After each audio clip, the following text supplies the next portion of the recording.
Hello everyone, welcome to the Chunky Lab. I'm Elton and I'm joined today by guest producer Andy Plastides. Hello. And we're waiting for Darren to turn up at some point. We've got an idea for a game though, just for everyone in the chat room, okay? Yeah, okay. Okay, what time will Darren show up? So have a guess, think of a time, post it in the chat room, and whoever's the closest gets a prize or something. Okay. At what point is he classed as here? When he's on Skype? Yeah, I think when he's on when he's back, when he's into the chat. So when he's participating into the conversation. So okay. So Jack Woodgate's going for 2,300 hours already. Wow. Blimey. Shots fired. Right. Well, the time now is 9:15. So we've got plenty of time to wait for him to turn up. But I think we should carry on anyway, regardless of what that idiot is doing. I suppose it's a good way to find out if he actually listens to the cast afterwards. Oh yeah, I'll probably get a text from him at some point. Yeah, I think he went to see Doctor Strange. Well, that's a good film. I saw it myself. Oh, did you? Yes. Well, okay, we'll have a little chat about it when he gets on here, since that you two have both seen it. No spoilers or anything like that for everyone else listening and podcast people listening. So we'll see how we go anyway. Yes, sounds good. Cool. Anyway, so we're here to talk about MCM Comic Con. Yes. Which happened this weekend. And a little bit of a cosplay 2.0, because we've done one episode about it, but we're kind of coming back to it, because you've been a bit more immersed in it now.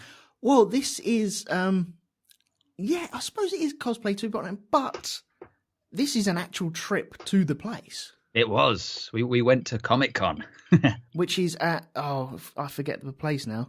The Excel Centre in London. That's right, and we couldn't see it because of all the fog. It was like something out of the Philadelphia experiment. It was just, we got out of a car and, there's a car park in the Excel Centre. We could see like the beginnings of the car park. Yeah. I mean, we got over to where the river is, the dock by the Excel Centre, and you couldn't see to the other side. It was gorgeous though, wasn't it? It was so cool. I mean, it was just cool and spooky and misty. It's like, that was pretty damn cool. Yeah, man. Yeah, definitely. Okay, so where do we start with this? How many times have you been to a cos thing and then this one as well? I've been doing conventions and cons and things like that since 2013. Yep. And I think this is my 5th MCM at the Excel Centre. I've been to pretty much all of them since I started going, except the one in May just gone, because I went to a Judge Dredd thing instead, which was awesome, but, slightly different. Okay. Different clientele, if you will. Yeah. So you went to all 3 days this weekend, didn't you? I did, yes. Myself, Darren was there. There was also Will and Zarish, Catelyn Hallett, and their friend Harriet. And we also saw Martin Thompson on the Saturday and Colin Jacob. So there was quite a group showing up at various times throughout the day.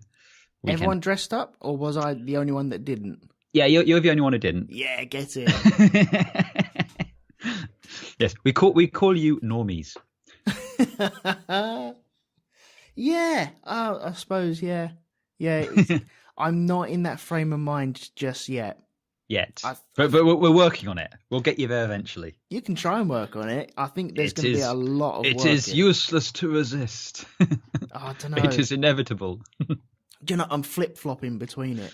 I know, but you were flip-flopping about even showing up at one point, and hell, you came and you loved it, so, Yeah. Because, was it last year I tried to get you to come to it? I think it was.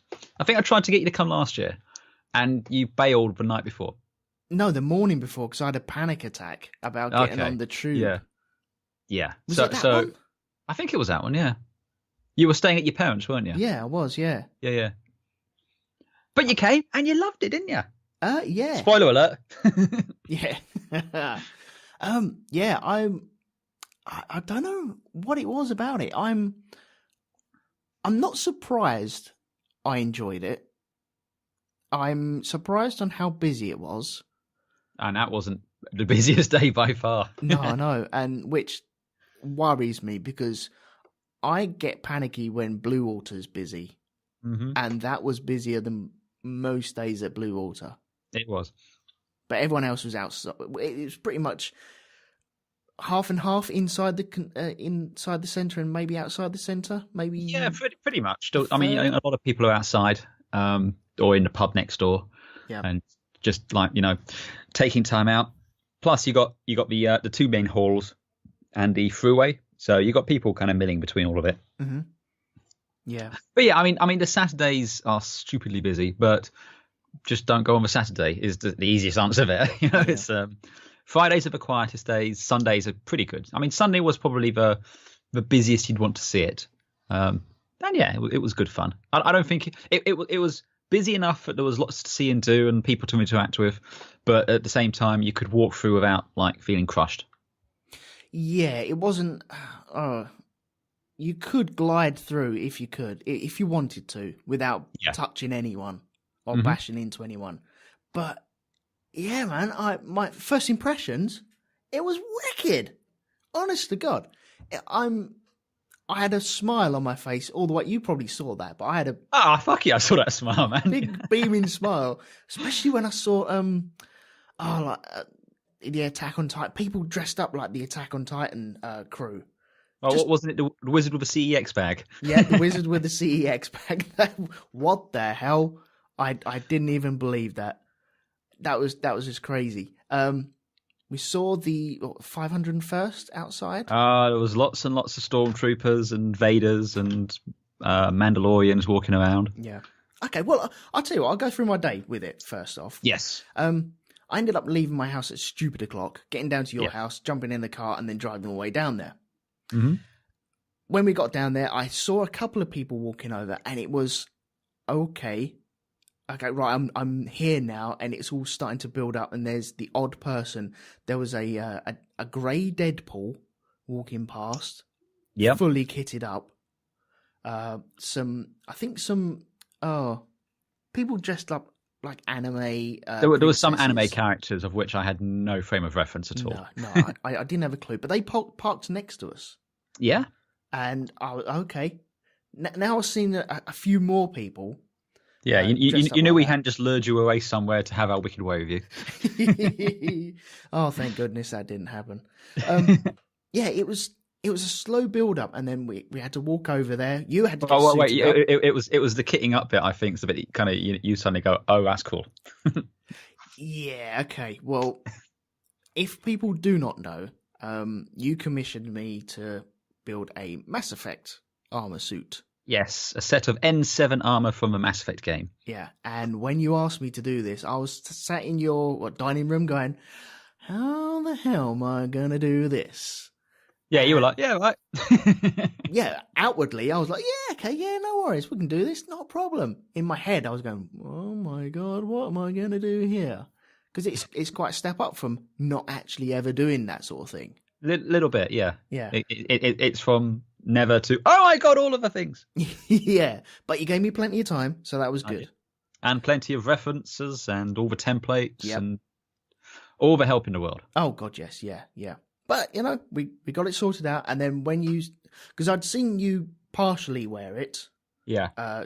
Trying certain bits on and measuring up and taking bits off and moving things around and structuring it a little bit differently. But this was the first time that you'd worn it in anger, shall we say. Yeah, it was the first time everything was kind of like bolted on where it needed to be. Everything, I had the proper undersuit on. It was like the first time it all came together. Yeah. And I just remember I kind of got that, the central section of the chest thing, and you took a step back, and all of a sudden you lit up. Yeah. You were just grinning like an idiot. It looked good though. It looked so good. It was fucking awesome. Yeah, it's just like all of a sudden, because again, it's just made out of floor tiles. It's just foam floor tiles. And a huge amount of work and time and paint, but still, fundamentally, it's just floor tiles. But when it's all put on and it all clips in, it's suddenly goes, it's a suit of armor. Yeah, it's fucking awesome. Yeah, that's the weird thing, because we were walking over the car park, and you did say, "I'm just wearing yoga mats," and I was like, "Oh, you've just taken me out." Yes, it is just yoga mats, but it looks fucking awesome. Yeah, so that was different. Mm-hmm. Not watching someone get ready in a car park, but there you go. Yeah, you might want to get used to that. Yeah. Yeah, so we took a walk over, and this Excel. I don't think I've ever been there before. It's fucking huge, isn't it? Yeah, I've never been there before. I've been to, when you said it was like a Canary Wharf sort of way, I was imagining, because I went to a car show at Canary Wharf once where you had to walk through a couple of the buildings, and they had cars on display in certain buildings and outside certain buildings, and that was a lot of fun. And I was expecting something like that, but this was just one huge shopping mall, really, wasn't it? Yeah, it's a dedicated convention centre. So if you picture, you've got this massive, it's probably the size of 3 aircraft hangars kind of bolted together. Yeah. And you've got a central walkway, and then on either side you have halls, designated the North Hall and the South Hall. And each of those halls are literally big enough to stick a plane in. And there's about 10 on each side. Yeah. They're just, it's a massive, massive venue. They actually use it a bit in the Age of Ultron film. At the end, the SHIELD base, that was filmed in the Excel. Right, I'm going to have to watch that for a frame of reference for that then. Yes. But yeah, it's fucking huge. Yeah. Well, but it was a long old walk down the side of that place. That's the thing, because there was a lot of walking involved in this, and I was expecting that. So that there was no problem there. Comfy shoes are a must at conventions. Yeah, definitely. And I had comfy shoes on. I had my little man bag with me as well. I was feeling comfy, so nothing was going to get in my way. So once I'm there, I'm fine. It's excellent. So yeah, we turned up, took a walk all the way down the convention hall, and we stood outside. One of the security guys let us through because you had the wristband. Yeah, and it was the first sensible security guard I've met in the entire weekend. Right. I will rant about the security in a little bit, but this was the first common sense, decent bloke I'd encountered all weekend, and he saved us having to walk all the way around the green just to get in. So that was nice. Is that what I had to have done? Walk all the way down and then all the way back up again? Yeah, you'd have had to walk all the way up and around and back down again. So he was cool. That was daft. What the hell? A little bit daft, yeah. Oh, I'm glad we missed out on that then. That's good. Yes. Yeah, so we cut the queue to say, we cut 10 minutes off. There was no queue. It would have been a lot of walking for no good reason. Yeah. But yeah, we walked up there, and I think the second we got to the top of the stairs, someone ran up and asked for a photo.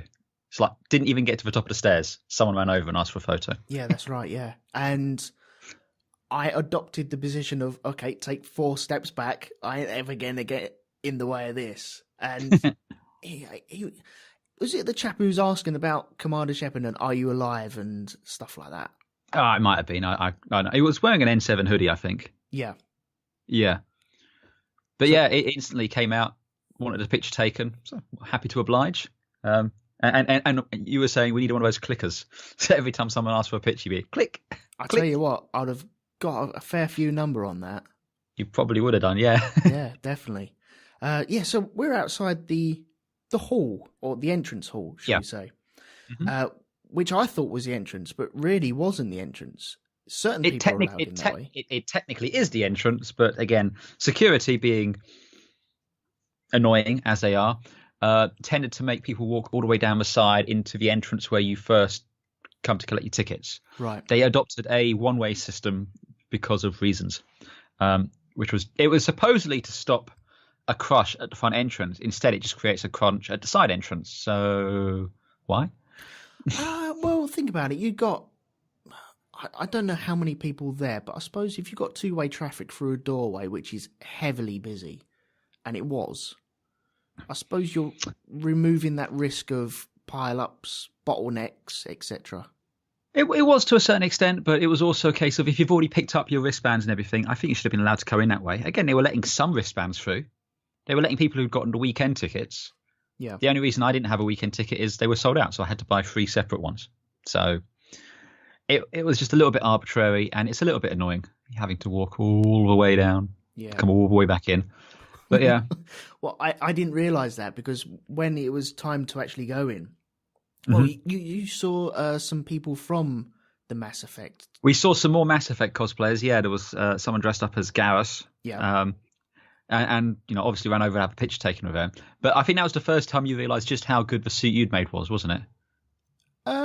See, I don't want to blow trumpets or anything? No, we're not bashing anyone else's costume because their costume was absolutely fantastic. But throughout this, you've always come up to me non-stop. I mean, is it all right? Does it look all right? Sort of thing. You know, you've always had that look. You've got no frame of reference as to what is good and what is not. Mm. But when we're there, all of a sudden you'll be able to see that, yeah, what you'd made stood up with the best of them. Definitely. You know, it was like no one was coming up. People were coming up saying how much they loved it. You know, how great it looked. And, you know, that's all props to you. And again, it's the first time you've done anything like this. So, you know, I doff my cap, sir. Yeah. Yeah, it was quite cool to see you against other people from the same sort of universe as well. Same sort of universe.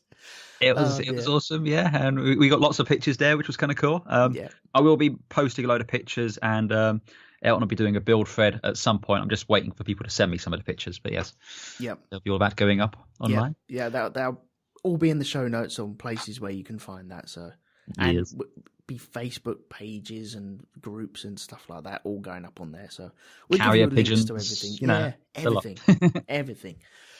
So that's where we saw the wizard with the CEX bag as well. There was also Batman with a CEX bag who was vaping at the same time, which was just whoa. That was a little wrong. Yeah, there was Old Man Biff from Back to the Future. Yeah, and he stood up next to the Biffer rubbish collection truck, or blocking out the A, so it said Biff. Oh, genius! And you also have photographers just waiting around to snap people. Now, are these freelance guys? Oh yeah. And so they're pretty not much exclusively, paid by anyone. They're just there just for fun. Yeah, they're just there for their own. You got the ones who are there to dress up in costumes, and you got the others who are there to take the pictures of it. Right. So you always have loads of photographers showing up there, wanting to take pictures of everyone. I mean, as you saw later on in the day when you got down outside on the green, it's a sea of photographers, and the cosplayers are just kind of milling between one lot and the other lot. Just having their pictures taken by different people. Right. Okay. Amber's posted a question in the chat. I think it's a question. Yeah. Now that you've been to your first con, I think you might be interested in dressing up for future cons, Elton. I don't know. One day what's going to happen is you're going to find the right costume for you. I'm suspecting it's a colonial marine, but you'll find something where you're like, I don't look silly in this. I look and I feel kind of cool in this. And at that point, you'll be like, yeah, I'll come along to one of the cons, And on that day, my friend, on that day. I know. I don't know. It's not a stigma or anything like that. It's just, I'm still not there yet. I really am. But I was exactly like you back in 2012, mate. Exactly. Right. Like people said to me, "You're going to go to a Comic Con and dress up." I'd be like, "What are you on, mate? Never happening." Okay, so once we're outside, we have to take another walk down the other side of this big building. We almost did an entire lap at this point. Definitely. Crazy. What the hell? And so you got straight in. You've got like a fast track. I'd already picked up my badge the night before, so I didn't have to queue, basically. Yeah. So yeah, I got in, but then you had to go off and pick up your pass and wait in line until 11 o'clock when you got to go in. Stay with the normals. Stay with the normals, yeah, the normies. Yeah. I mean, it was a pretty good mix, though. I mean, it wasn't all costume people, There was people in costume, there's people just in normal clothes and everything, A bit of a mix, wasn't it? Oh, yes, You didn't feel that much like a sore thumb. No, I didn't. No, I was stood next to, what was it? There was a couple of Attack on Titan people. There was a Luigi and Mario, some other anime stuff. And is it Dave that we met outside? The loud guy. Oh, yeah. Dave French. Yeah. Yeah, he was in the queue as well. I heard him in the queue and recognised him. Yeah, you couldn't help but hear him. No. But at that time, didn't know who he was, and I was just like, okay, I'm just, head down, not ready for this yet. Don't make eye contact with a crazy person. No. And they had a massive screen outside, just trying to sell us anime stuff, and that was blinding. You almost got a suntan off of that when it went white. It was just, it was almost too bright, and I didn't like that at all. But Yeah, there was just so many other people in that queue. There was Star Trek people. I think there was a 7 and 9 in there as well. Oh yeah, I saw the 7 and 9. Oh yeah. What else? I can't remember off the top of my head. There was lots of yellow wigs and red wigs. And Harley Quinns. Yeah, there was a ton of Deadpools, ton of Jokers, all the stuff you'd expect to see many, many times, I suppose. Yeah. But yeah, I got through, met you, and what had happened by then? Oh, well, I'd gone off to meet up with a mate. And the thing you've got to understand when you're wearing a costume for a first time is you have to expect it to break. Yeah. It just happens. You know, you can prepare your costume as well as you want, but the first time you're out walking around a convention hall for an entire day, that's when, if there's a loose seam somewhere or something's not quite bolted together, it's going to break. And I told you from the get-go this was likely to happen. I said, something's going to break. And what happened was the rear part of the back plate had basically just come unstuck. But because we knew this was going to happen, we had glue with us. So we went up to one of the empty halls and just sat down. We actually have a repair station there for doing repair on costumes and stuff like that. But we just sat down there, put on some super glue. 15 minutes later, bish, bash, bosh, good as new. Better than new, actually, because it fitted better after that than it did before that. So yeah, I'd say it was better, yeah.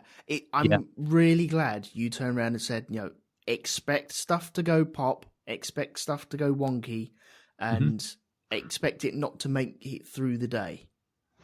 And so I was going in with that. I didn't expect it to break down straight away, but it was a new suit, fresh out the package, and it was breaking itself in. It hasn't had any miles on it at all. We actually knew why. What happened was you were using contact cement, and the foam was textured on one side but smooth on the other.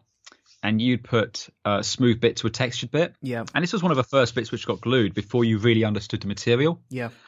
And what had happened was it just didn't have that right sort of bite in there.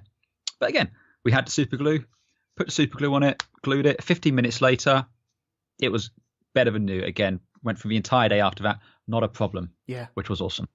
Yeah. Oh man, I was really pleased with that.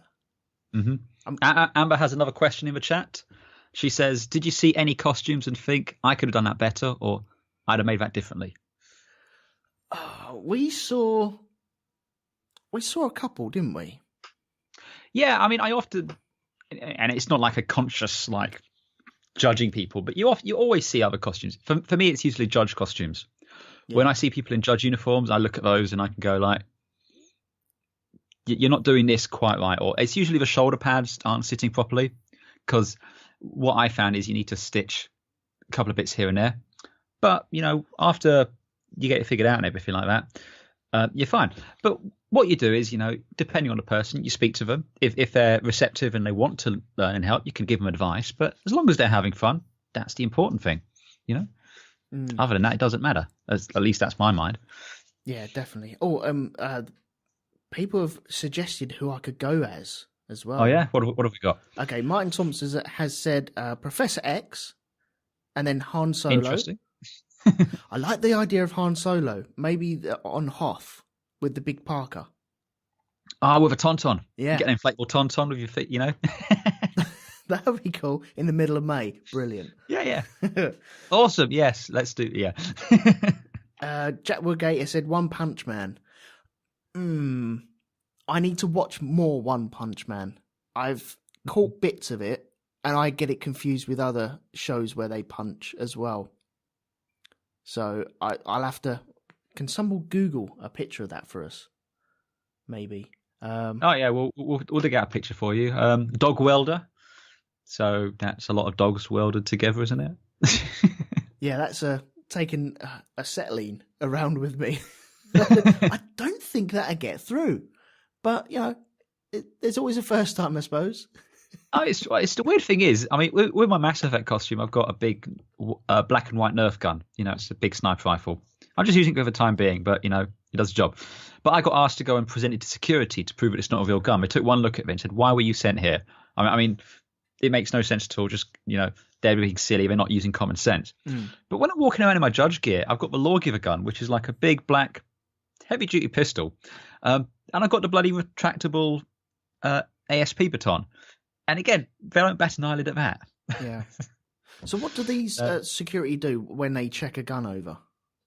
Oh, they just want to make sure it's not real, or if it's a knife or something like that, it's not actually metal and sharp, or it's not going to do any damage.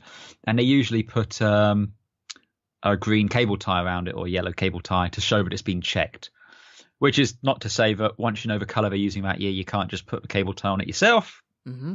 But there you go. Ah, okay. That's why Darren's knife had a green cable tie around it. Yeah. Although I actually think that was from a previous show, but yeah. I see. Oh, it all makes sense now. I get it. Yeah, it wasn't just a strange costume choice for him. No, that's right, yeah. I've seen the picture of One Punch Man now. Thank you very much, Jack. It would suit me, shall we say? I think, though, the key to a good cosplay, it's got to be something that you're passionate about or you enjoy being the character. Because it's not just wearing the costume.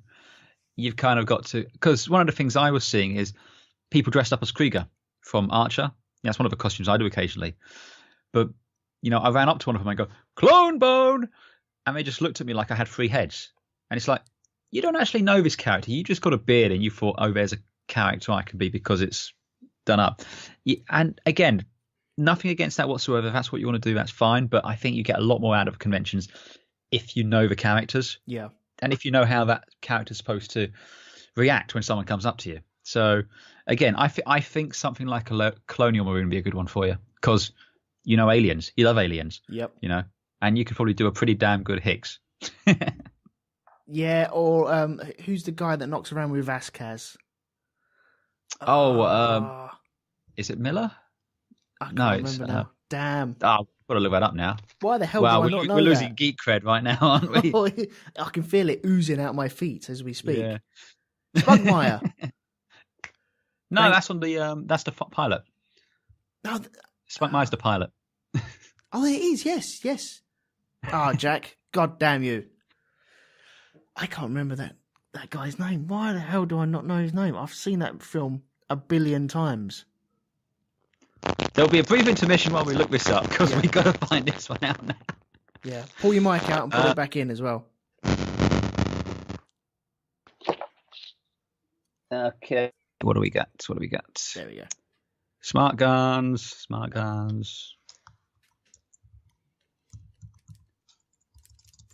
It's going to be in there somewhere. Somewhere, yeah. I can see him as well in my mind's eye. M56 smart gun, that's the thing. And it was used by... Come on, show me a solid picture of a guy. Drake. There you go, Drake. Okay. Yes, you could do Drake. That'd work, wouldn't it? Oh, yeah. I think I'd feel more comfortable like this, but it's still not comfortable enough to do it yet. On a side tangent from this, there was a video that was recorded. Oh, here we go. Sorry, I can't resist. There was a video that you were involved in. I ended up being in a couple of videos, didn't I? Yeah. Because as we were walking in to get tickets, someone just pulled me aside and said, "Can you just be in this video? I just need you to hold your gun and mime a line." I was like, "Okay, cool." And has that been put up yet? That one hasn't been put up. But the second one I was in, it's a group called the 86th Floor. Yep. And there are a lot of cons. So one was at MCM. And there was a couple of other Mass Effect cosplayers, and they were just like, "Yeah, can you just be in this video for us?" So that was a lot of fun, just did a quick point the gun at the camera as it flew by. And that was cool. And that one's out now and is actually already on my Facebook page. And I'll give you the link and you can stick it up on this and on the Scurvy Lemon one and all that. Oh, yeah. I've seen that video. I've also shown it to my daughter. And I said, okay, right. When you see the armor that was around the house, knocking around the house for ages and ages, let me know. And straight away, as soon as it turned up, she was there. She saw it.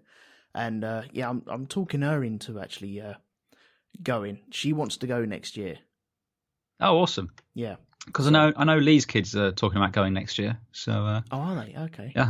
Yep. Well, I'm talking about costumes for her, and one that came up was Squirrel Girl. Mm-hmm. She thinks that looks really cool. It would be a good one, yeah. Very popular. Yeah. There's an Attack on Titan one that she thinks is really cool. Mikasa from Attack on Titan. What else? She saw the princess ones in there, and straight away it was just mouth open straight away for a princess. She's like, "Oh, I can be like a princess," and I was like, "Yeah, okay, yeah, you do what you want. I've got no problems in that at all whatsoever." So yeah, hopefully... you might have problems if she wants you to make her a dress. Yeah, that's gonna be big, man. That's gonna be a big entailing. Anyway, anyone who's got their bingo cards ready, they can mark them off because we have a Darren. We certainly do. Yay! Yay! We spotted the wild Darren. Hey, I'm here, back from Doctor Strangeland. Yes, I am. So if anyone had 946 on their bingo cards, tick it off now. I didn't have 946 on my bingo card. I had 10 to 9 on my fucking bingo card. But then all the bus drivers in South London decided that, nah, ain't gonna happen, mate. So yeah, I've just been on a bus that's been trying to get through a gap the size of a keyhole because every other bus driver decided to turn up into this one small road in Cheltenham. So yeah, it's just been amazing the amount of the level of intelligence involved in this, what is literally a live action Tetris puzzle with buses. So with buses, yeah. So that's it's just the I'm long sitting there blocks. going, yeah, I'm like, back up that bus, straighten it up. The bus, the gap there is big enough to go through. Oh no. I'm going to go forward. That's what I'm going to do, even though there's a fucking bollard right there in front of me. Sorry if it's a no swearing podcast. No, you're good. But good, excellent. Fine. Fuck it. So yeah, it's. I suppose this is what you get for enjoying a movie. You see, you sneak out to have a sneaky film, and you get this. As one does. So you've been to see Doctor Strange. I've been to see Doctor Strange, yes. Okay. Andy's seen Doctor Strange. He has. I don't care about Excellent. Doctor Strange, but I have a friend that was in it. Oh, you do? Yeah. What part was he, or what was he in? Was he speaking role or? No, extra in the background. Okay. I don't know whether he's in the film or not. I will get in touch with him to find out whether he was left on the cutting room floor or anything like that. But yes, I have a friend who was on set, was filmed for Doctor Strange. So I will find out this week anyway. So, cool. Do you want to give us your review of it without giving out any spoilers or anything like that? Because Andy hasn't said anything about it yet. Okay. My review is, good, solid Marvel film. Nothing out of the ordinary. The villain in this piece, little bit better than the average Marvel villain, because I mean, there's a growing complaint about the villains in these films being quite, tissue paper thin, basically. Mm-hmm. And he's a bit better than that. He's just slightly better, but not much. Okay. And one criticism I've got of this film is it was obviously filmed, or the director of photography was the same guy, obviously, who did the first Transformers movie, because every time there's a fight, he has to get up people's noses, so you can't see what's going on. This is it. You can't see who's punching who. It's just like somebody's... In fact, I'll tell you what, if you want the same effect, next time you've got your clothes in the tumble dryer, just put the camera or stand with your face 2 inches away from the glass circle bit on your dryer or your washer, and that's the fight scenes in Doctor Strange. Ah, okay. So he hasn't learnt from his mistakes then. No, when it comes to them doing magic and the sort of reality bending stuff, then they pull back for that so you can see it in all its glory. But when they're just basing the seven bells of crap out of one another with all their sort of like, their martial arts moves, then yeah, the action's a bit too in your face, and you need to be able to pull back and see what's going on. Because I mean, I'm sat there, I'm on the biggest screen in Greenwich, I'm on the Sky screen, and it's literally it's literally IMAX, this thing, and I can't tell who's doing what. Is this the one in the O2 then? That's the one in the O2, and it is a bloody big screen. Right, because I haven't been to that one yet. Yeah, normally they show a lot of the 3D productions in there. So there's the 3D version of a film on its release week. They'll put that in there. But they had the 2D version, which is the one I went to see. And I think it's a good job as well, because, I mean, it's a bit bonkers in places, this film. The way they actually bend reality and the way they show it, they represent it, it's just mental. I mean, if you've seen Inception, turn that up to 11, and that's what you've got with Doctor Strange. So it's really, really good. The representation of it is fantastic. I think it's they call it doing a Steve Ditko on this. It's like 70s Doctor Strange. It's just mad, but it's good. Yeah. You get the feel of scale with all this, and I'd recommend it. Plus, also, for those who stay after the credits, there is a mid-credit sequence that you should stay for, and there's also one that comes after the credits have finished. Right. Okay, so just in case there are those who want to know if there is any of that, it is worth staying to see those. Although I would say the mid-credit sequence is more important than the one at the very end. Right. I suppose if you've stayed for the mid one, then you're really going to stay for the end one anyway, aren't you? Exactly. The credits were surprisingly short for like a big film like this. Yeah. But I like Benedict Cumberbatch as Doctor Strange. He finds his feet as a character by the end of it. And he's slightly Tony Starkish in his attitude. Mm-hmm. But yeah, not so much so that you think that they're both the same character. They do differ. So yeah, I'd say go see it. It's a good film. Good. Andy, what about you? I really enjoyed it. I didn't particularly have any problems with the action sequences or anything like that. The only thing I will say is, and this is just a thing with all Origin films, it is doing a lot of it setting up so that you can just kind of dive into the next film without having to do all of that element of it.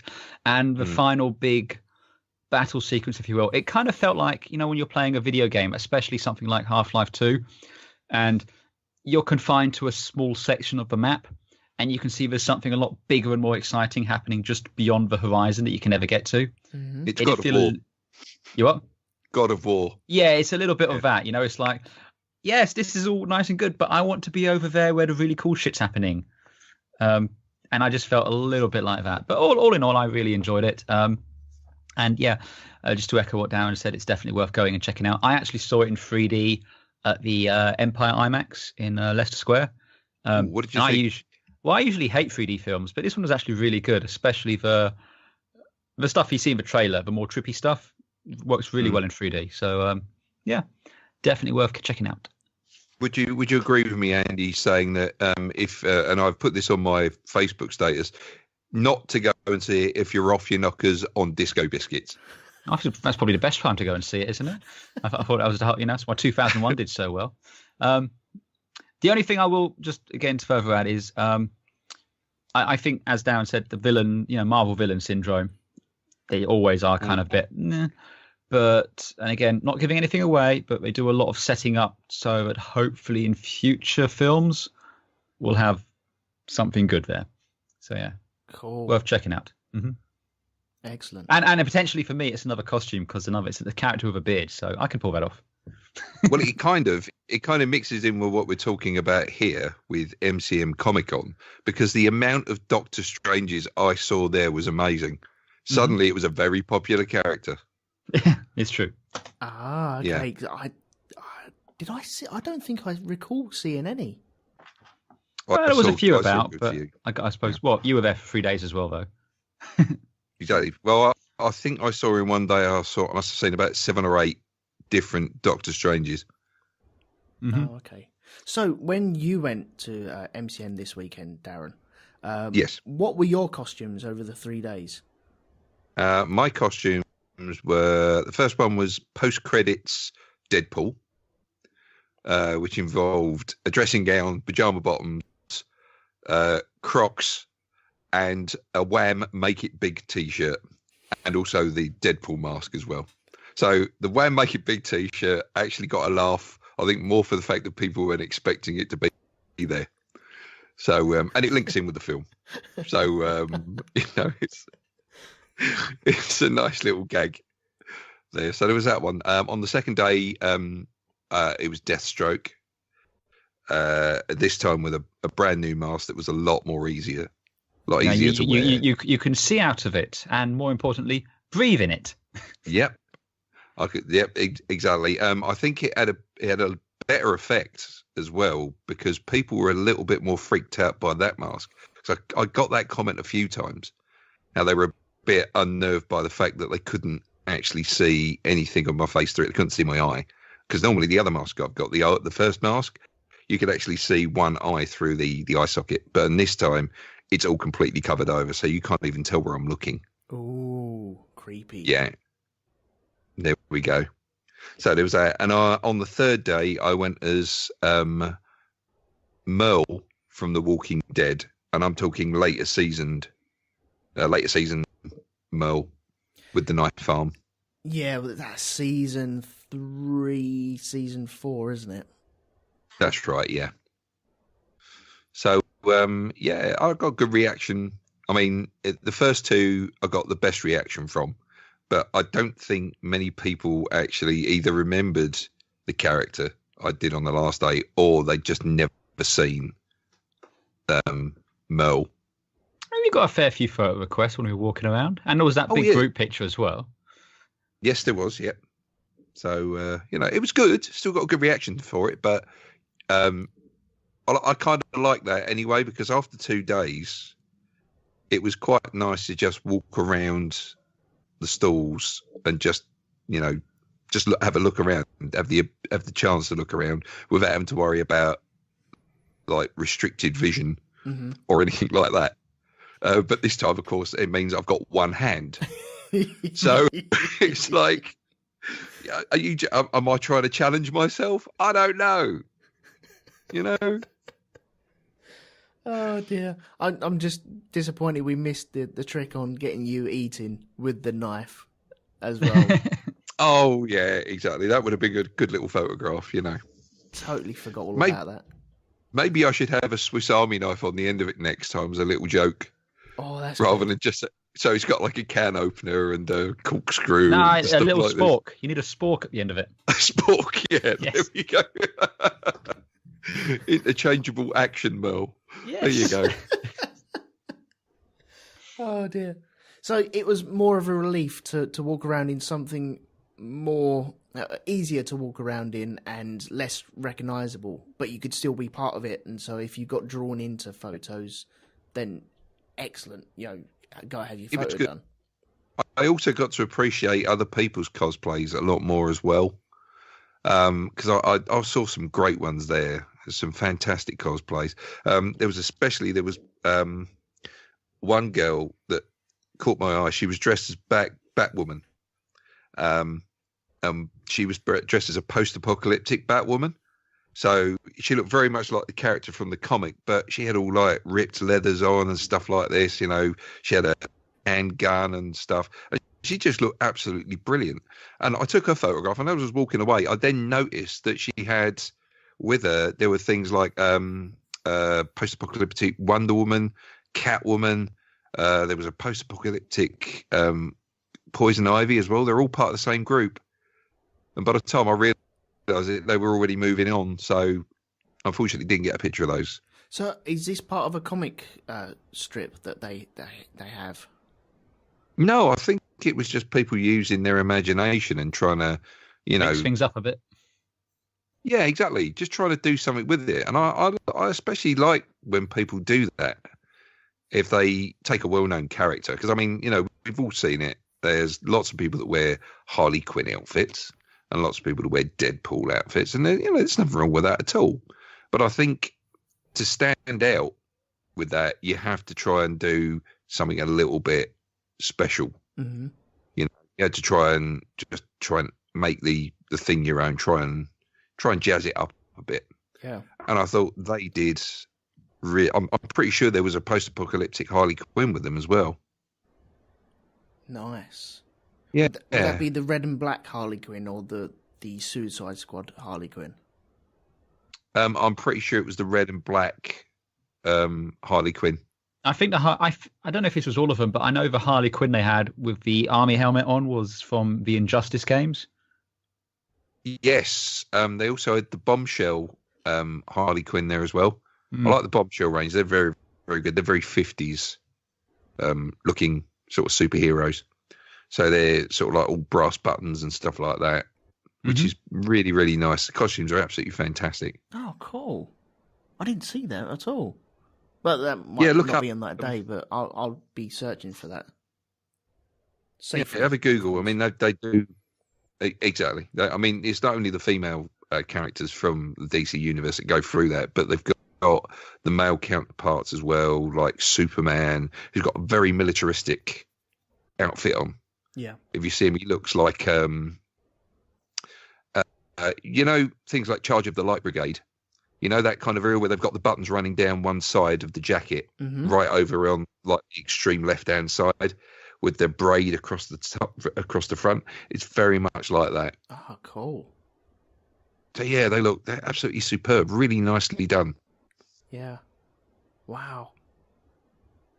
Was there any Biggles there, by the way? Did anyone see Biggles? I suppose didn't see Biggles. A bit out of reference, isn't it? You say that though. I mean, you get some things which you don't expect. There was an entire troop of Monty Python and the Holy Grail knights walking around. Yes. Which was awesome. I mean, and that was King Arthur, Patsy, Sir Guinevere, Sir Robin, and the Witch. Which was just great. The witch had that massive nose on. With the fake nose, which was awesome. Oh yeah, the witch. Yeah. She turned me into a newt. A newt? Well, I got better.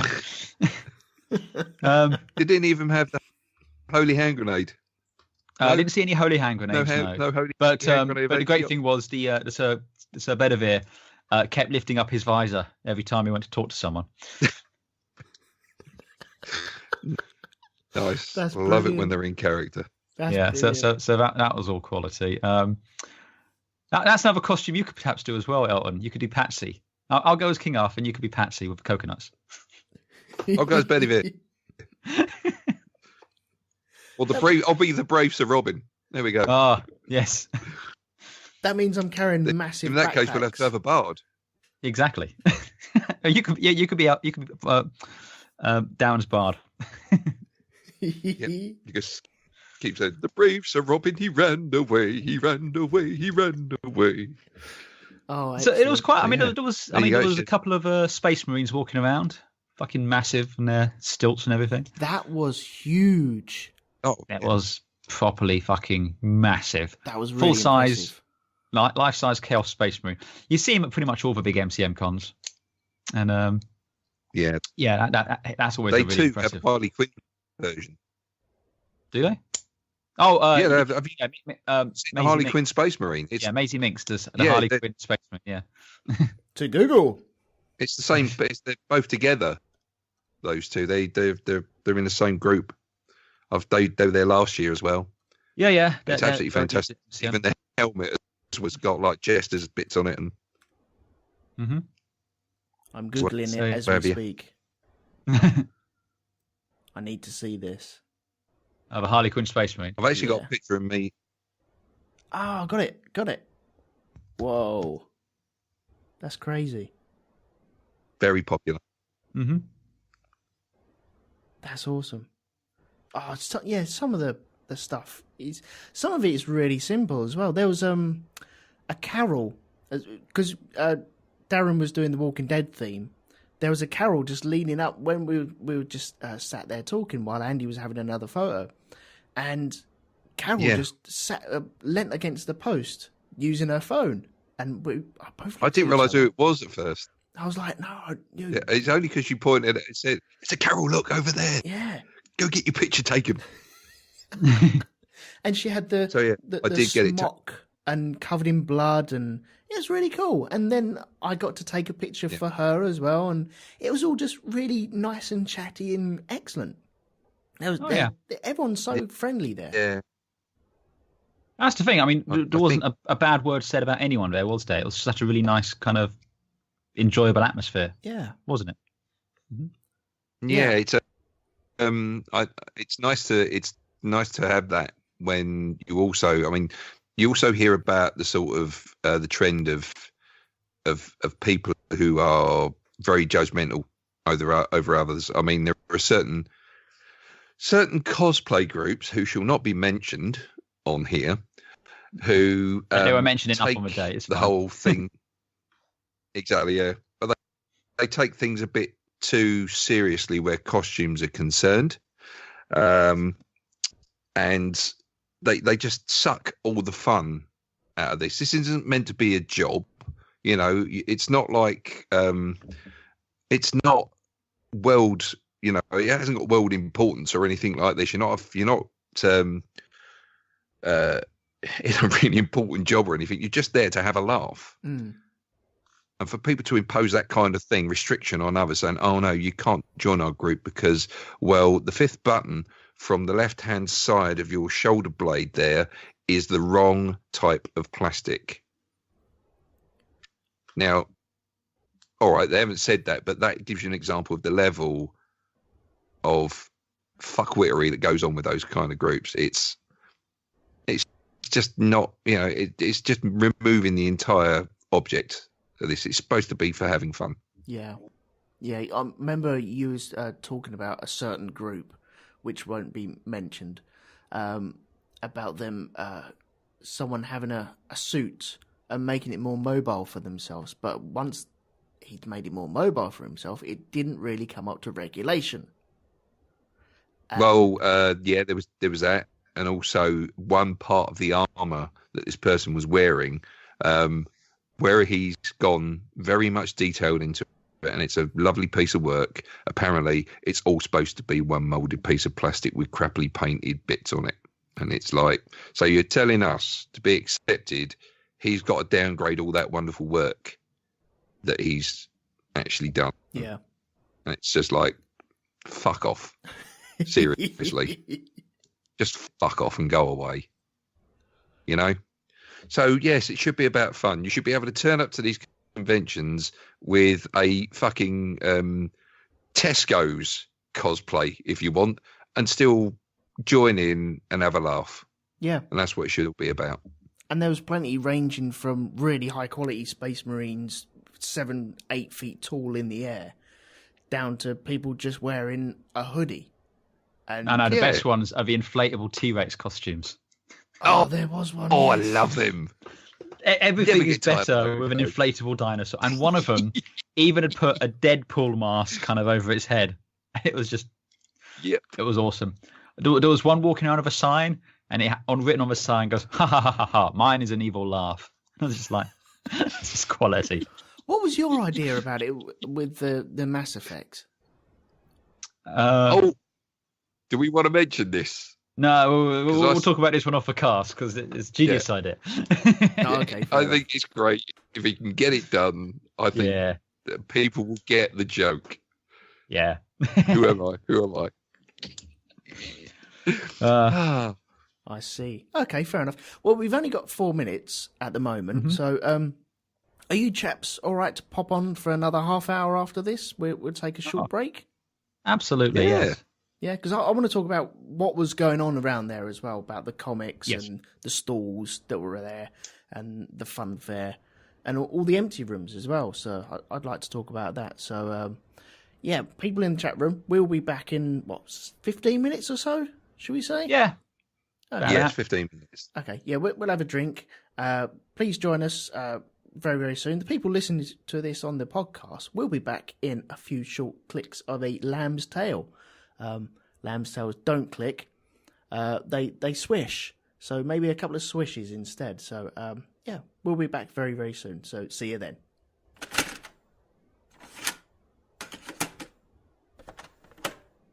And that's why fairy liquid is not an appropriate lubricant. Oh, we're back on now.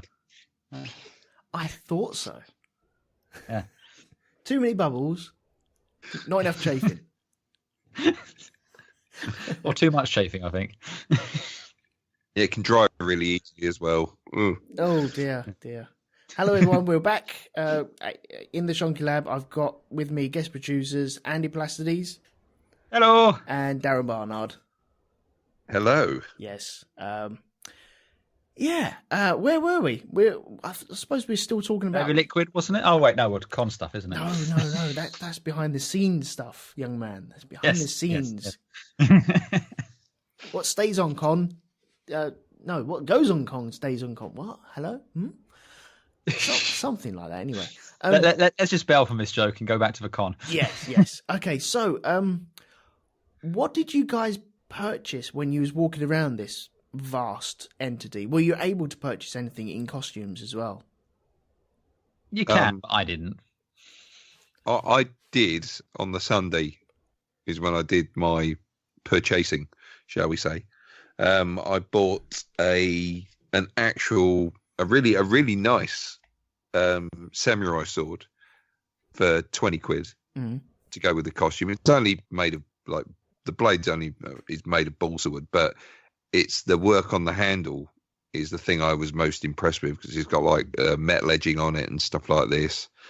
There's also on this sword, I found there's a way of actually locking the sword inside the scabbard as well. Now, because it's I had a bit of a dodgy experience on the Saturday in the Deathstroke armor. I'd borrowed a samurai sword from a friend of mine, Zarish, because my one had snapped in half. It was one that I'd made myself out of balsa wood, but I made the joins on it all wrong, and the pressure on it just broke it. So it was as I was standing there talking to someone else, I felt something going on behind me, and a guy had tried to pull the sword out of the scabbard. And he just went, I looked at him, I said, "What are you doing?" And he went, "Oh, I'm just looking to see if it's real." And then he turned around and fucked off. So now I've actually got a way of locking it into the scabbard, but also being able to unlock it so that I can take out photographs. Right. So have you encountered that before, where people have just held themselves to either something on your props or on your costume? No. I was a bit weary about, because I used to, what I did at one point, if I ever got any kids coming up to have their photographs taken, I'd always say to them, "Do you want to hold the big gun?" And because I've got this great big fucking assault rifle, and a lot of the time the little boys weren't like, they weren't really fussed, but the little girls were like, "Yeah, give me the gun." And there was this one time this woman came up to me, she said, "Can my kids have their photographs taken with you?" And I went, "Yeah, sure, no problem." And it was two boys and a little girl, and she was tiny compared to the two boys. And so I gave the two boys these really small pistols that I've got on the holsters on my leg, and I gave the girl the assault rifle, and the assault rifle was almost twice the size of her. Oh my so God. the picture was brilliant. It looked really, really, really, really funny. So two bigger brothers with tiny guns, and there she is in the middle, boss of it all. With the rifle. So yeah. So I mean, I got a bit wary after a while of handing that out, but it was like the worries were unfounded. But then I had this experience on Saturday with this bloke just coming up and just laying hands on. And that's a bit of a problem at conventions now, where people think that it's okay to do that. It's women that mainly get the problem with this. I've not actually seen anybody getting harassed myself, but that doesn't mean to say that it doesn't go on. Yeah. You know, and there are plenty of stories out there, plenty of horror stories where guys have felt entitled to come up and actually sort of like just touch them or get a bit too, you know, a bit hands-on. Jeez. So, yeah, there's where this whole, it's the hashtag that came out, which is not cosplay. Consent. Exactly, which is a good point we should put across. Just because you see a girl dressed as Wonder Woman does not mean to say you can go up and bloody well grope her. And, you know, the amount of stories you hear about girls getting groped by blokes, you know, and even other women as well. It's like, it's a very, very tiny proportion, but you do get some people turning up to these things and being really inappropriate. Yeah. It's not everybody. So Andy says, you know, it's not this is not, it's not rife. Not everybody does it. And everybody I've met and seen is really, really cool. And, you know, they're just appreciative of the costumes and stuff like this. But out of every bunch, you get the bad apple. I think you're going to get that anyway, though, aren't you? Most people have got common sense. Well, you are. Most people have got common sense, and they know the boundaries. But there are the individuals who feel as though it is their goddamn right to come up and just manhandle someone, whether it be grabbing hold of a piece of kit or actually groping them, or anything like that, without asking. What about the selfie? Because I saw Andy get accosted by a gentleman who I think he'd taken a couple of selfies with other people, and then he just didn't even let Andy know that he was going to be doing this, and he just dived in on it. And you see, I don't mind that so much. What gets on my nerves more so is they're called snipers, where you have someone trying to take a picture when you're not expecting a picture taken. The selfies, it's fine, they're in front of you, it's happening, you accept it as just part of what's going to happen. It's fine. Plus, if you really don't want to have it done, you can put your hand in front of the camera, which I have done in the past. Usually when I'm in my judge costume, though, because it makes sense. But one of the things I found on the Saturday, because the judge gear, it's pretty heavy going, there's a lot of bloody equipment and quite a bit of weight there. And I was just sitting down for 5 minutes, just like helmet off, just a bit knackered. And I looked up and someone was taking a picture of me. And it's just like, he didn't ask. I wasn't ready for a picture to be taken. I wasn't playing the character at that point. I was just having a break. And they take these pictures because they're trying to get that, quote, authentic look of a person, end quote. And I get that from street photography. I totally get it. But it's just really not the done thing at conventions. It's really frowned upon. It's very, very rude. And it's...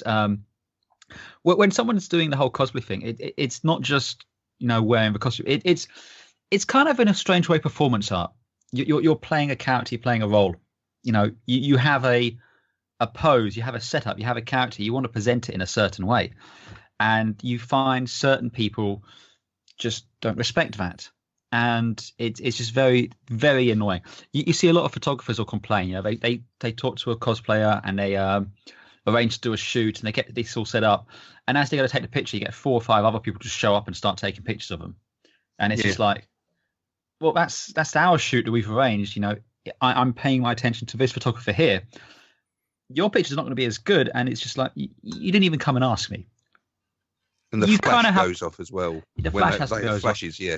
It's just one of those things, though. You kind of just have to accept it happens. It's just very, very annoying when it does happen. It's just a little irritating, but you kind of have to go into this sort of convention knowing that's going to happen. And if you go in with that mindset, it's not as annoying, but it's still kind of annoying, if that makes sense. Gotcha. Yeah, I wasn't really sure on the code of these, they're taking the photos and such around there. And I took maybe 1 or 2 panoramics, and I thought that was okay. Panoramas were fine, because that's just kind of getting a sense of the place, the environment. That's not a problem at all. Yeah. But it's specifically targeting a person, usually with a long camera lens. Like the big, the white lens I've got on my cameras. Yep. But paparazzi sort of lenses. They're walking around in those sort of lenses, trying to take pictures of someone from across the thing because they want a more authentic natural look. And it's just like, if you're going to do that, the very, very least you can do is after you've taken the picture, go up to the person, explain what you've done, show them the picture, and make sure they're happy with it. Yeah. You know, it's just a common courtesy thing. And increasingly, you just find people tell you these things. They think it's a free-for-all. They think you don't have to do that. They usually get called out, though. I mean, other photographers and other cosplayers see them doing it and start standing in their way and just giving them shit. So.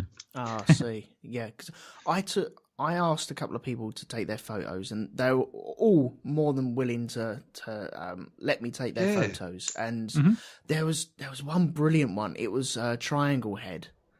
Was it? I Pyramid don't know Head. the name of Pyramid Head. Pyramid Head. Triangle Head. Crying out loud. Something like Spy versus Spy, isn't it? Okay, Pyramid Head. Yeah, and this lady was dressed up as Pyramid Head. It was while you was having a shoot with another shepherd. And I think I was trying to take a photo from the side, just because you asked me to take a couple of shots from wherever I could, and she started creeping along, and I didn't notice her until she almost crept up on me, shall we say? And I was like, oh, crying out loud, and I knew exactly what character it was straight away. I was like, I'm not turning around to say anything to Pyramid Head. No, there's no way. I'm not going to acknowledge that, because that does really creep me out, that character. And so I let her pass by, and it was all in character and very slow motions and just gracefully scaring the living bejesus out of me and other people as she slowly crept by. And then once I'd taken a couple of photos of you, she hadn't gone far, and so I walked up and said, excuse me, may I take your photo? And then she got into the pose, and I was like, that was so cool. Said thank you, and then she carried on her way. And it was just brilliant. That's she wanted to be presented in this way, and it was. It was just, the whole thing was so cool about it, though, because it was so well done. All the props that she had, all the clothing that she had was so well done, and it was fucking creepy, man. It was well creepy, and you had like Pikachu walking past just behind her. It was just so bizarre. Imagine if we'd bumped into Pyramid Head in the morning when we were walking up in that mist. You'd have run a fucking country mile, mate. Nope. You'd be like, nope. Let me introduce my nope dealer. Pshung, gone. It's when I'm in the judge costume, though. That's the kind of mentality you got. You go as the judge. If someone asks for a picture when you're the judge, sort of thing, the first thing comes is the baton comes out and goes, get on your knees, sort of thing, and you take a picture of you arresting them. And they fucking love it, but it's what they expect, and that's what's cool. So I do that with Deathstroke. When I'm the thing I do is when I'm walking through the crowd, I notice everyone else is just speeding by. I just slow the fuck down, and I'm slowly looking around, moving my head slowly from side to side as I'm walking, and it kind of, you see people's reaction to it, and it's great. Love it. Yeah. Love being in character. But then it's kind of like they come up and say, can I have a photograph? You go, yeah, sure, no problem. And it kind of kills it. Suddenly you are Gareth the accountant from Slough. So there you go. Now, is that frowned upon, or is that just you take it as it comes? Because the Pyramid Head was truly in character when I took her photo, and it was creepy, and it was very slow movements, and it was just flipping out. I just spoke to Pyramid Head. That's so cool. But if it had been, may I take your photo, please? And, yeah, sure. Yeah, no worries. How would you want me? And it may have taken it out and may have lost a little effect for me. But, is that sort of frowned upon, I suppose? It's not frowned upon, and it depends on the individual. Some people really get into character and that's it. That's who they are for the rest of the day. And they don't break character until they finish recording the DVD commentaries. Other people, though, they just they put on a pose or they just walk around. Entirely down to the individual, really. I mean, when I'm in the judge gear, I usually can stay in character. I'll speak to my friends and all this and just like have a chat and have a laugh. But when I'm walking around, like Darren says, I don't walk through the halls. I patrol the halls. I'll walk through like I'm doing a judge patrol sort of thing. Right. And you stalk them, people will suddenly turn like say out of dread sort of thing, and I'll just turn around quickly, whip out the baton, and I'll just walk towards them like on a fucking mission. And as soon as that thing flies out, sort of thing, it has this very particular sound. It makes them jump every single time. Like, oh shit! It's a lot of fun. Got a great selfie taken.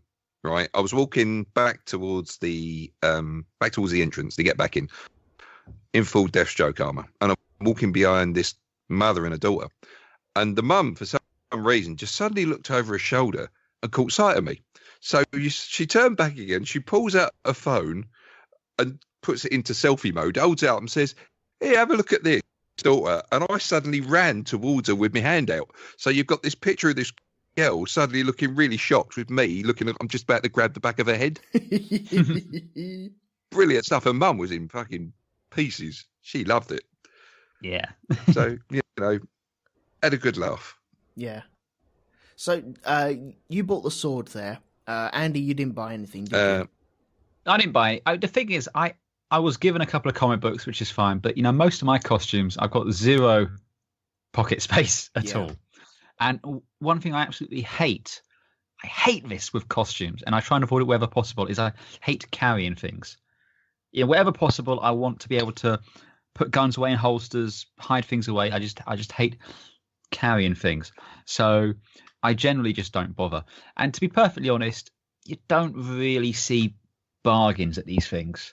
You see lots of stuff, which is cool, but, you think, well, I can get this a lot cheaper online later on. So make a note and just pick it up online later. There was some Mass Effect ship models there, and they were selling them for £45, but they're £25 on Amazon. So I'm just like, it's just a bit of a no-brainer, really. I'll buy those online later. Make a note. Yeah, they're hoping for... I did get a board game. Ah, okay. Was this the pink bucket thing? That's a pink bucket thing, or should I say a card game. Yeah, a thing called Bucket of Doom. And it's the death dodging party game. I'll just read out the back here. Ever wondered how you would escape if you were buried alive in a coffin or left behind on Mars with only a cheese grater or an angry beaver to help? We have, and we've turned it into a deliciously dark party game.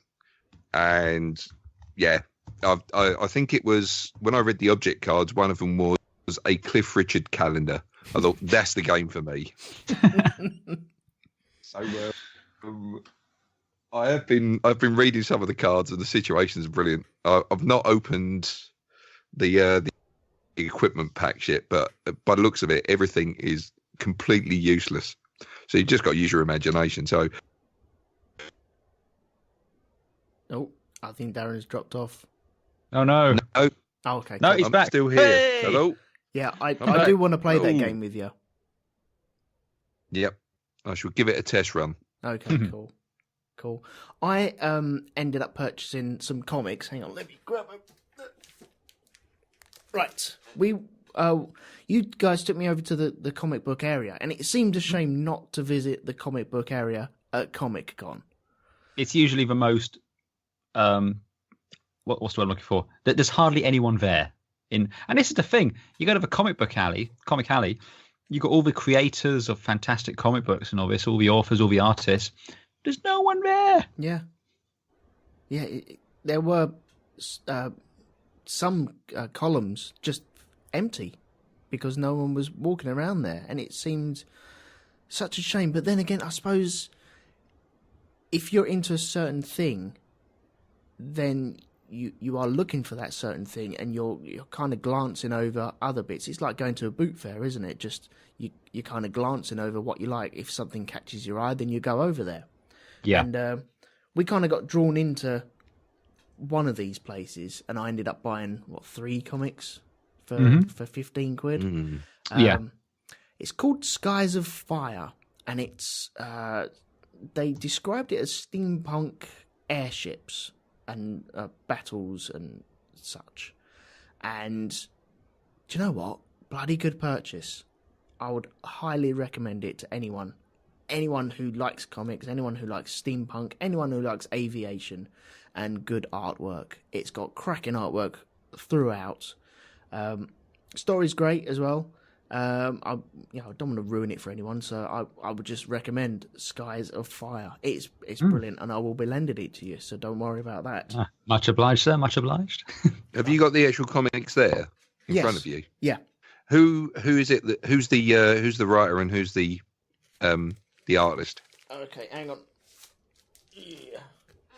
Well, the guy that we met who was selling it to us was called Ray Chow. He was the artist, wasn't he? I don't think he was the artist. I think... Was he the writer, was he? Okay. Hang on. He was the co-founder, and I think he's the storyteller. Okay. Yeah, because he was talking about his dad being the inspiration for the story because of his liking of airships. Yeah. But some of that artwork there, they had posters there for sale as well, didn't they? We all thought they were cracking. They were awesome posters, yeah. Mm. So I'm going to have to find... see, this is what worries me about this, is I've got the first 3 issues. There needs to be more issues as well. Mm-hmm. These are slightly bigger than what I would expect to get as a comic book. So maybe a trade, but how long... is this out as trade? Is this out as just comics? Is this in the store that we can buy or what? I don't know how this works now. But there is actually a Facebook group, so you'll be happy to know you can go and follow that. Okay. I will hunt that down because I already need more.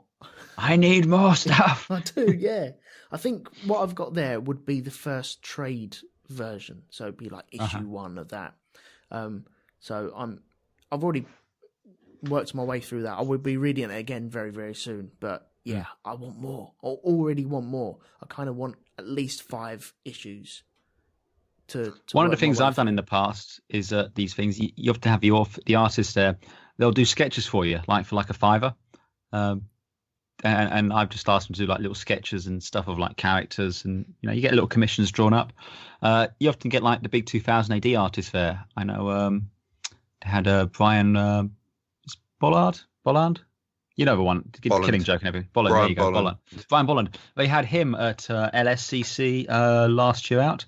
And again, £5, he'd do you a little sketch. Really? Oh, okay. Yeah. I love his work. His work is amazing. And he's a really friendly bloke. You just have a chat. He was just saying how much he liked the judge costumes and everything like that. And the level of access you got there is just fantastic. There's no sense of celebrity or anything like that. They're just happy to talk to fans and like have a chat about comic books and everything. It's great. Yeah. I mean, that you do get to a certain extent celebrities there. I know Jamie Bamble was there, who's Apollo from the New Battlestar Galactica. You had Rimmer and Kat from Red Dwarf were there. A few people from Game of Thrones. But again, it's not like massive queues to go and see these people. And, they're happy to have a little chat and admire the costumes and take pictures and all that, which is pretty cool. It's a lot better than you get at, say, the London Film and Comic Con, where it's £45 to have a picture taken, £15 to get a signature and all that sort of stuff. That's a bit of a rip, if you ask me. Yeah. I think next time I go there, I might make a beeline for the comic section, just so I get a good sense of what is there, and then I can think about it, and then maybe go back there later and work out what I really want from there. Oh yeah, that makes a lot of sense. We saw a lot. I mean, there's a lot of vintage toy stands there selling old toys from when we were kids. Like, if you didn't get the Super Megazord when you were a child, now's your chance to buy it. Are they stupid prices though? They're not stupid prices, but just about the sort of prices you'd expect for it. So, right. You got lots of people who like hand make stuff. So you get like custom T-shirts. There was that fantastic T-shirt we were going to get for Lee, but we completely forgot. I'm not arguing. I'm explaining to you why you're wrong. That was what was written on it, which was cool. There are a few other sweary ones there. There was a few swearier ones there, which I couldn't remember exactly, so I was refraining from mentioning those ones. Obviously, the swords were all handmade that Darren picked up. We did spend most of the Friday looking for a unicorn for you, didn't we? Yes. Yeah, we did. Originally, for the cosplay for the Deadpool one, my wife was going to be coming along dressed as a unicorn. but stuff got in the way, so she couldn't come along, which is a real shame because I think it would have gone down really well. Right, you're going to have to explain the unicorn. I've seen Deadpool, but you're going to have to explain it. No, you're not going to explain it. You're just going to go and watch it again. Oh, okay. Yeah, just watch the film. Just watch the film, and the whole unicorn thing will be explained in quite graphic detail. Okay, this weekend I'm watching Deadpool. Yeah. So yeah, that was that. There was also prop cars. There was a DeLorean, the Bluesmobile, the Trans Am from Smokey and the Bandit, and I wasn't quite sure why this was there. Somewhat perversely, there was an ambulance that was at 9/11. Slightly, DeLorean, Bluesmobile, 9/11 ambulance. I'm just saying there's a disconnect there. That's right. Yeah, there was, wasn't there?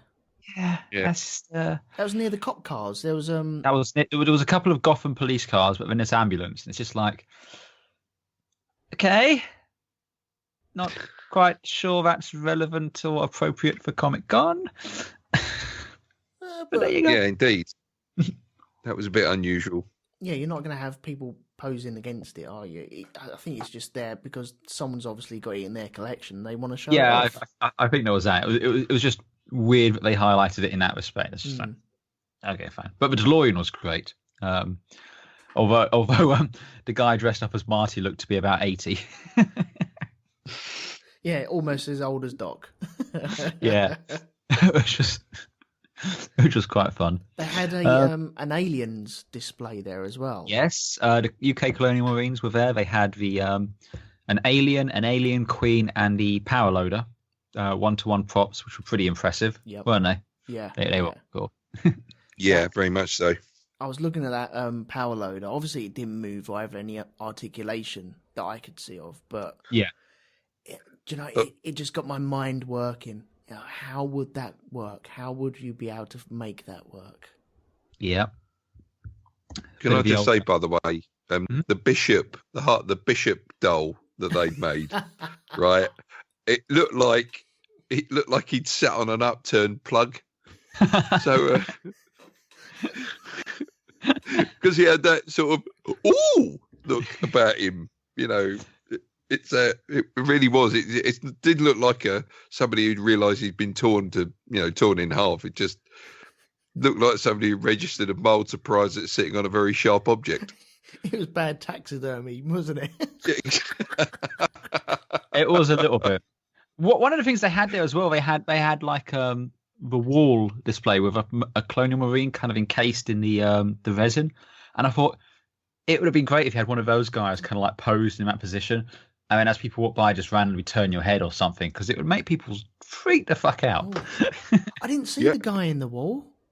Oh yeah, behind it, you had the the resin and everything. The marine was kind of encased in it. Right. I just thought that'd been cool. I might have caught it on the pictures that I took. I might have to have a look at them again. Yeah, pulse rifle again. There was some really good props and everything there, which was really impressive to see. Yeah, I should have taken photos of that. I wish I had now. I can find high res on the internet, but there's plenty of fantastic shots of the old pulse rifle. Yeah. Okay. Can you explain why there was a fun fair there? Because reasons. Right. Ghost train? It was based partly Halloween, because this was the weekend of Halloween, but partly because you got a large amount of people, a lot of young people, it must be said as well. Kids and all that, and they got the space. So there you go. They just stuck a fun fair in one of the halls. So you had a ghost train, you had one of those spinning, flying top things, dodgems, and there's some dodgems and everything there as well, and some overpriced food stalls as well. So it's yeah. Yeah, let's talk about that, shall we? Captive audience. Okay, is what you've got there in places like this, and they charge you literally the earth for something that would cost half as much anywhere else in these places. I think something like a hot dog and fries came to something like £9, and It was like I thought to myself, this is going to be a pretty big hot dog. Got it, and it was like one of those, those little tiny French rolls you get in Sainsbury's, and that. Yeah. The 30% frosty ones. It was like that. Oh no. And yeah, not very good. That, like you say though, it is the captive audience that they've got you. They can charge as much as they want now, and that's right. Where are you going to go? You can't go anywhere. Yeah, that's another thing as well. The tickets cost a bit. I got in there a little bit late, so I basically paid £25 a day to be at that place, right? So it's £75, and yet they still made you, if you wanted to go to a party that they had there on a Saturday night, they still expect you to pay another £15 without anything thrown in with that. You don't get like, oh, you pay £15. Oh, and here's like a token for a free drink. Right. None of that. So it's like, well, you're making money hand over fist from this, and you can't just include this as part of the entertainment, because I think you'll find you'll get a lot more people turning up if you do. Yeah, I didn't even know that there was a party. So there was, and I was on a Saturday night, but I heard it wasn't great. It wasn't. It was quite, shall we say, it was quite a spectacle, right? We went in there, and it's like they've got the guys up on stage. They've got the two DJs, and they look like, for a living that they organise stationery in someone's cupboard. So they're up on stage doing the disco things, and it's like one of them at one point they play this tune. People start jumping up and down. And it's like me, my friends Arish, Will, her husband, and also Harriet. We're all standing there watching this going on, and it's just people going mental over literally nothing, right? And one of the DJs comes to the front of the stage and goes, "Oh, watch the Vikings here. They're crazy." It's like, really? And people are still in costume for this. They were in costume for it, and yeah, it was quite. It was just sort of like, whoa. It just really was kind of, I don't know, maybe it's just me. Maybe it's because I don't do things like nightclubs anymore. That's it. It's like, no, growing out of that. Came along, and it's just, I don't know. Like I say, maybe it's because I'm older. I remember geek discos being cheesy. Right? I don't remember them playing hard banging house at these things. Yeah. Wow. So, I mean, of course, it's not the worst one that I've been to. There were quite a few people there. They were enjoying themselves and that. But another convention I went to just before that, Nine Worlds, on the Friday night, there's a few of us went to the Friday night disco, right? That they had. Is that the cheesy 80s one? No. We got there, right? We got into this thing. And I'm not joking, right? You've got to imagine there's 5 of us walk into this place, and we don't stop moving, right? Right? Okay, so we're walking. So imagine that, right? So we walk in, and there's 8 people on the dance floor dancing to heavy German techno, right? There are more staff than there are people actually dancing. They see us, and it's like, somebody's bought them food supplies after their supplies run out. Like, oh, join us. And we just kept on. We just did an about turn, a U-turn, and just walked straight back out again. It was like some dodgy swingers club. It really was. So, there you go. I've played gigs like that as well, where there's more people on stage and behind the bar than actually in the pub. Yeah. See, Amber wants to know if we should get your music playing it down. Your old man shouts at clown music. I think we should. But I remember geek discos, these sort of things, being things like, they play things like the Joe 90 theme tune, and everybody go fucking bonkers for it. I'd have a bit of a laugh, And and there'd be the usual sort of group dancing. Oh, hello, what was that? Did you just strike up on a piano there, Elton? Did I just hear that? No, I seem to have left my. I just piano. heard something go. Bong. No pianos. I don't know. I thought you were kicking in some music there for a minute. No, what the fuck? I'm hearing pianos. Shitting hellfire. You're just hearing it in your head now, aren't you? Oh, Whenever you there we start go. moaning, the music starts playing. This is what it's done to me. It's the paint fumes from wearing that fucking mask all weekend. That's what it is. I've finally gone to the dark side. That's it. But Darren, sorry, go on. Did you have any Yes. repairs to do on your costumes at all? Any repairs? Yeah. Fortunately, the only thing, well, if you're talking about the night before I went, then yeah, I had a bit of a problem there because, and I've already talked about this on Black Dog, but I'll repeat it for the listeners that don't, haven't heard the latest cast of Black Dog. On the Friday night, I think it was, or the Thursday night, trying to get stuff ready, and I discovered the samurai sword is broken, right? And there's also, I've got a problem with the bandolier of bullets that I normally wear with the Deathstroke costume. Even though I've now pinned it down, or I pinned it down at the time, try to refine it, try to make it a bit more sturdy. Sometimes the bullets would come off and they'd drop on the floor. Yeah. So I thought I'd super glue them to the bandolier, right? So I've got this glue from some nondescript company out in, I don't know where it's come from, Eastern Europe or something. And I've started gluing the bullets to the belt. And I thought I was doing quite well. I thought I was putting the right amount of glue on it. Apparently I put a bit too much on there. And some of it fell off and sort of like got on my jeans. So it's dried too quickly. So I've got these now patches of literally like cardboard. They're that hard, so I took my jeans off and I'm sitting there and I'm trying to do the rest of the gluing. Now I get to the sword. Now, what I don't realize is in the tube of super glue that I'm using, there is an air bubble. Okay. So I'm pushing down on this thing. It hits the air bubble and it pops and it fires super glue out of the bloody end of the tube. Now I've got the business end of this thing pointing towards me like a fucking idiot as I'm doing this sword, and I've got no trousers on. I'm just sitting there in my underpants, right?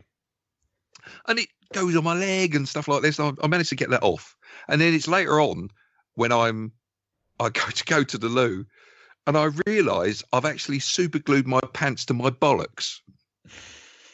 So, yeah, not a fun experience. So just remember that, kids. If you're doing super gluing, point the thing the other fucking way and beware of air bubbles. God, you worry me. You really do. Yeah. I've got a nutsack that's as smooth as a baby's fucking arse now. I really have. No hair on that whatsoever. Oh, bloody hell. It leaves me speechless. It's just the thought of actually thinking of, Jesus. Amber points out another safety tip for you, Darren. Wear trousers. Well, this was it. You see, I was wearing trousers, but I got glue on them, took them off and just carried on anyway, like the fucking idiot I am. So, what the hell? I'm available for DIY jobs and everything. If anybody wants to hire me. You and Lee should go into business for yourselves, mate. No, we shouldn't. This will be budget and fuck up. Yeah, exactly. What would you like fucked up today, madam? You've burned my house to the ground. Well, you did want a built-in barbecue. Yeah, and you're welcome. There you go. Yeah, and you're welcome. Fixed. Yeah. Jobs again. Let me £200. Yeah, we saw how you decorated your lounge. You're welcome. Yeah.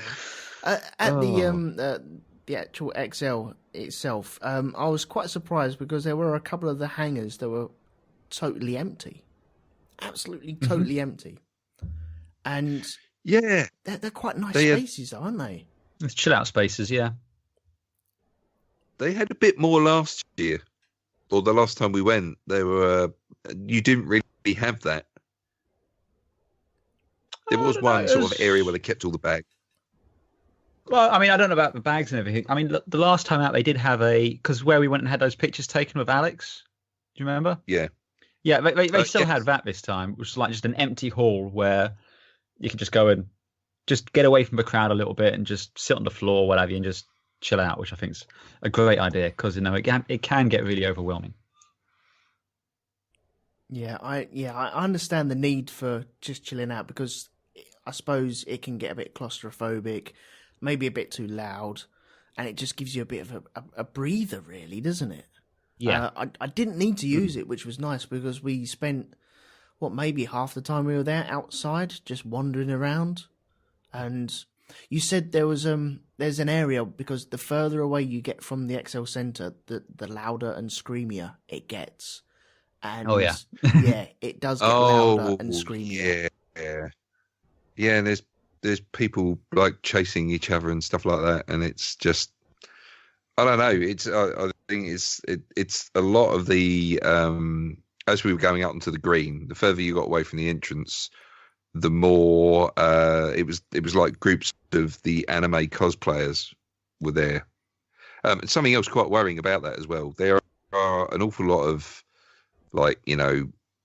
young girls who like anime, and some of the costumes that are kind of associated with some of these shows that they watch are quite, shall we say, revealing. Now, what I noticed was, as we were walking on the outside of the barrier, there were guys standing out there with telephoto lenses taking photographs. Really? Of the girls. Yeah. There were one or two blokes who were kind of on the fringes. I couldn't see like wristbands on them or anything. So, it's like that felt a bit uncomfortable seeing that. Yeah, that's... Where would you draw the line, though, where you're trying to represent an anime that you really adore and you want to get dressed up like that, and so you just copy it? But that's I mean, they kind of... It's not... they should be able to dress however they want. It was just the thing that kind of worried me when I mentioned about the costumes. It's just these guys standing on the fringes taking the photographs. Yeah. So, that's what I mean. It's, Yeah, so you can walk around that arena because they do have it areaed off, don't they, on the green?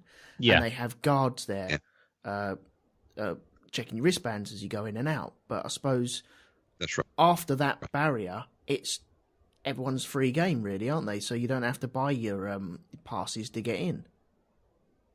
No, that's it. I mean, they did have that area just walled off for that day as well. Right. Because on the Friday, that was completely open. Oh, okay. I think, it was the Friday. It was the Saturday and the Sunday they did it for, but the Friday, that whole area was completely open to the public. And I thought they changed their tack from last year. But then, of course, they brought the barriers in, sealed it off from everybody else.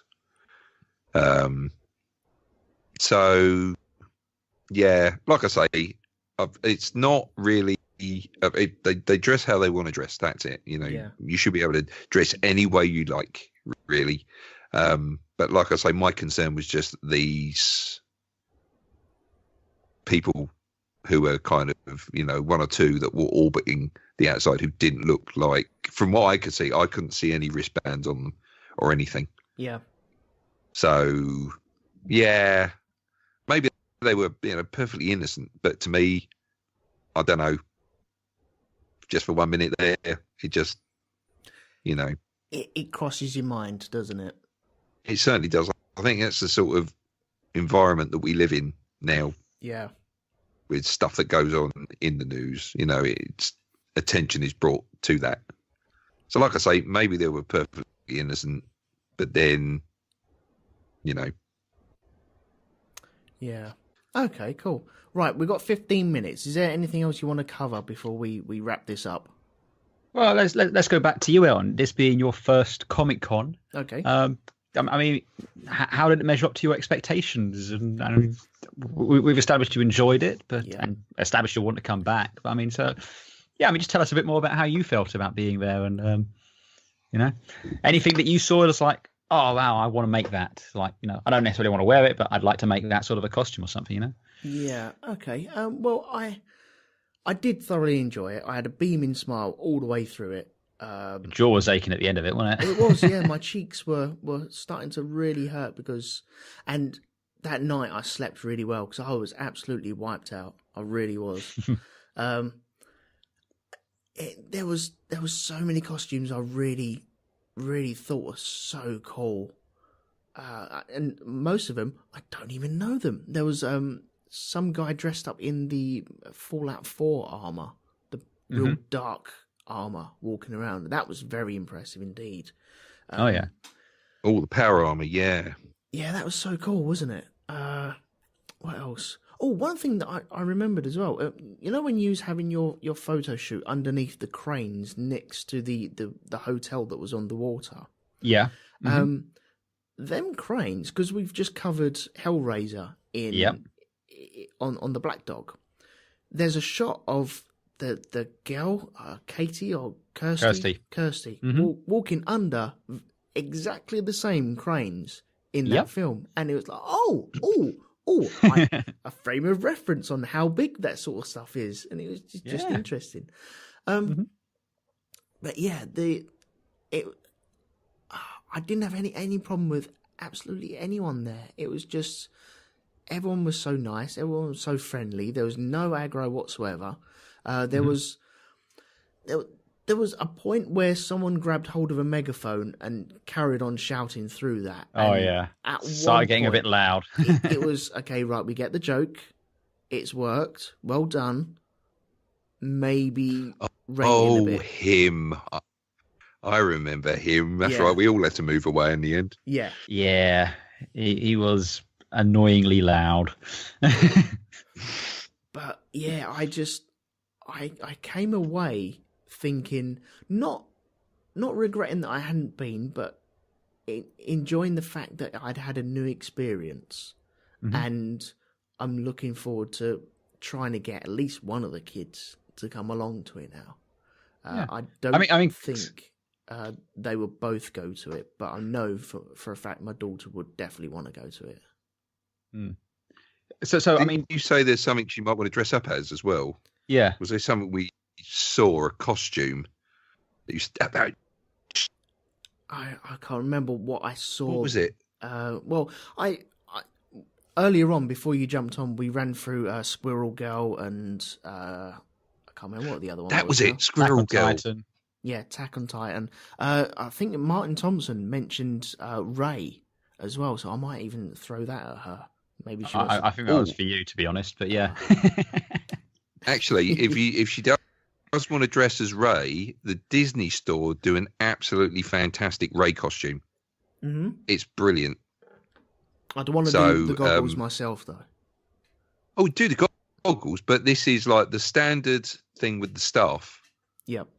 It's like on the robe part of it, the tabard and stuff like this. It's all there in quite an affordable costume, and it looks absolutely brilliant. It's like the Kylo Ren one that they do as well. Forget the mask, but the rest of it is really, really good. It's actually really good quality. Yeah. So, yeah, Disney store. Oh, okay, cool. I'll keep an eye out for that then. I'm trying to think of what else, because it was just a really good day all round. I was expecting it to be fun. When I was queuing up, I was getting a bit nervous and a bit, okay, what am I doing here? I don't really understand why I'm in this situation. But I think now, going into it, I might get maybe not the there was a pass. What was the name of the pass? Like the Premier Pass to get you straight in. I don't see the point in that. The weekend priority pass. Yeah, I don't see the point in that because queuing up, okay, it's half hour at the most. Really. On the Saturday, it's more than half an hour. Yeah, plus with things like the weekend passes, it's like you just walk straight through the door. Yeah. Once you've got your weekend pass, that's it. You don't have to worry about queuing up ever again. It's the same if I think it's with the priority tickets. If you wait around, if you've got more than one, if you wait around long enough at the end of the day, you can go get your armband or your wristband for the next day, and then again, you don't have to queue up with everyone else. You can just walk straight in. Oh, that's handy. And also the timings as well. Yeah, the non-priority tickets were only allowed through the door at midday. Right. So priority tickets, you could go in from like 9 o'clock, 9:30. Oh, okay. So yeah, so it's good to do that again. See what's on the floor when it's kind of quiet, and also sometimes they have like one year they had this 360-degree photo booth where they take a 360-degree photo of you, and you could kind of just pan around of it. And the queue was massive, but if you got in there early, you could walk straight into it. So it makes sense in those sort of situations. Right. Okay. Cool. Underlying thoughts. I want to go back. And it's in May, is it? The next one? The next MCM is in May, which is at the same location. There are other cons throughout the year. Some I go to, some I don't. Normally in February, there's one called LSCC, London Super Comic Con, which is at the same location, but it's quite a bit quieter. And I usually recommend that as a good starting convention for people. But next year, they've moved it to the August bank holiday and to Islington. So I don't know if it's going to be any good or not. So I can't recommend that. But yeah, MCM in May. I'll almost definitely be going to that. I advise avoid the busy days. So avoid the Saturday basically. But the Friday or the Sunday would be great. And absolutely would definitely come along with you. It should be great. I believe a certain Mr. Medcalf of our persuasion might well be in attendance as well. So we'll have to see. Yep, I heard that he might be attending. Okay, right. I'm putting it on the table. I'm going to go for the May one. I'll probably do the Sunday. But yeah, I'm going to make a weekend of it. All right. So not so much for you, Elton, since you're not quite sure if you're going to do cosplay yet or not. But Darren, have you got another costume in mind yet? Something you're going to work on next? Something you're I do. I don't know if I'm going to be brave enough to actually do this one. I've got an idea for Party Gandalf. Ah, yes. So yes, Party Gandalf, which will be I don't know. Someone said to me, "There's not enough mind bleach for this one." So it's one of those. Once you've seen it, you cannot unsee it. So it'll be grey robes, but it's what's underneath the grey robes. Yes. Yeah. Let's leave that as a surprise for people though for the next one. Or a shock, actually. A shock. It would be a shock. Yeah. Next one for me. I'm currently building a new proton pack, but you've all seen my Ghostbuster costume before, so that's nothing new. The next new costume, superb. You've not, but you will do soon. But anyway, my next proper costume I'm going to do is Jeff Vader, who runs the Death Star canteen, which will basically just be a full Darth Vader costume, one of those "My name is Jeff" badges, and a tray. Because you need a tray. Know what? I'll tell you what. Are you? If you're actually going to do that, I will do Kylo Ben. Which is basically the Kylo Ren outfit, but I'm going to have a Mr. Ben head on. So there you go, Kylo Ben. You could be the guy working in the canteen. I'm literally going to walk up. I'm going to walk up to members of the cosplay group, of which we do not speak the name, and just say, "Do you know who I am?" This is not a game of who the fuck are you. Yeah. So that's next on my list. I don't know if it'll be ready for May. Have to wait and see. I got a friend with a 3D printer who has very graciously agreed to help me print the mask and the breather panel and everything. And I've got a friend who can do the leather parts and everything there. So yeah, it's going to happen.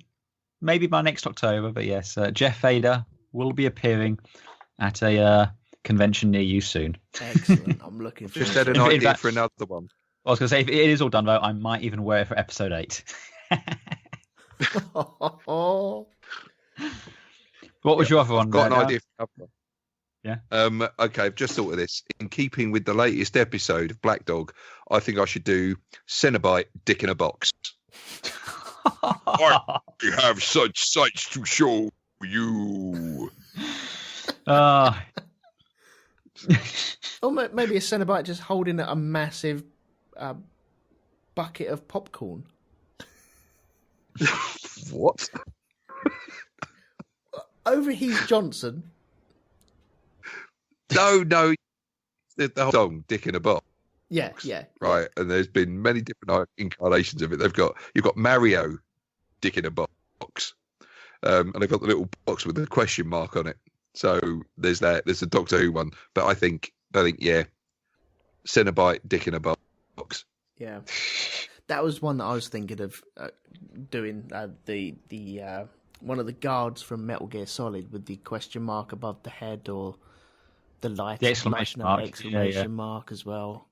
You need something to play the sound effect, though. Yeah, need a bit of perspex above my head, and something to play the sound, and should be good. It would actually be a pretty easy one to do, to be perfectly honest. Can't you rig it so that you can have like the question, the exclamation mark on the hinge, so you can pull a little string and it suddenly comes up above your head? Yeah, you could do that. That'd be cool. Yeah, that'd work. Cool. Yeah.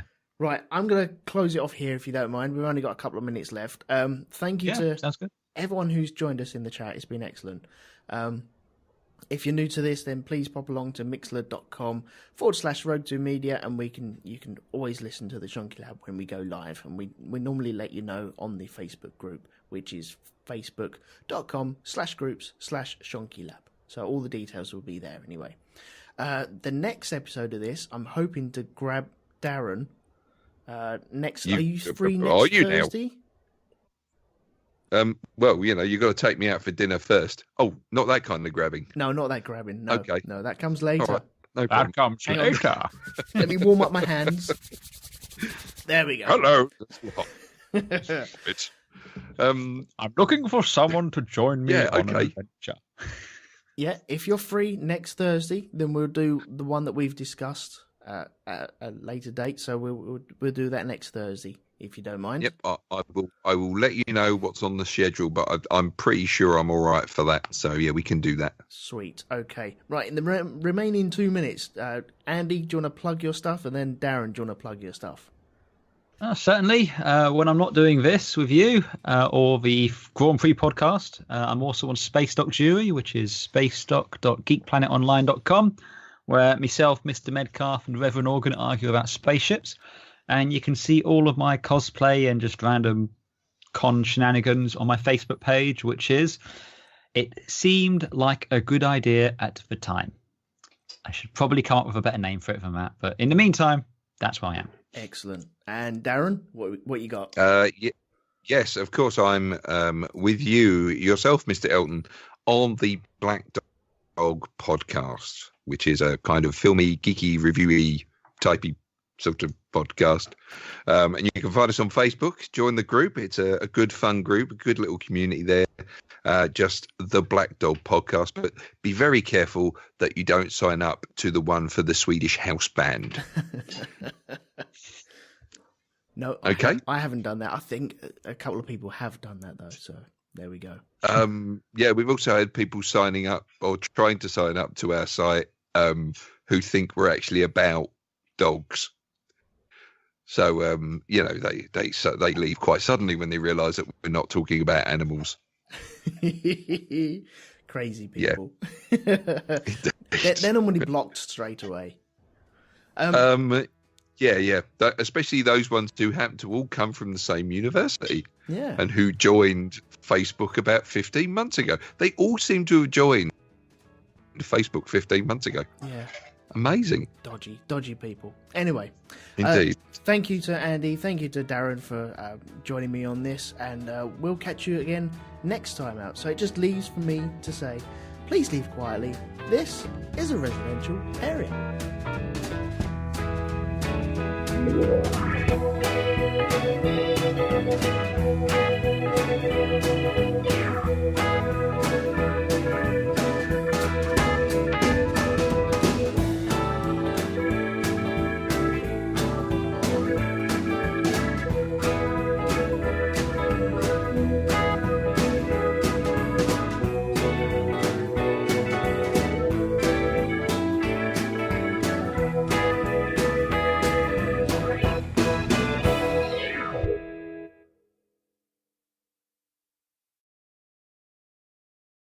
Myself, Darren was there. There was also Will and Zarish, Catelyn Hallett, and their friend Harriet. And we also saw Martin Thompson on the Saturday and Colin Jacob. So there was quite a group showing up at various times throughout the day.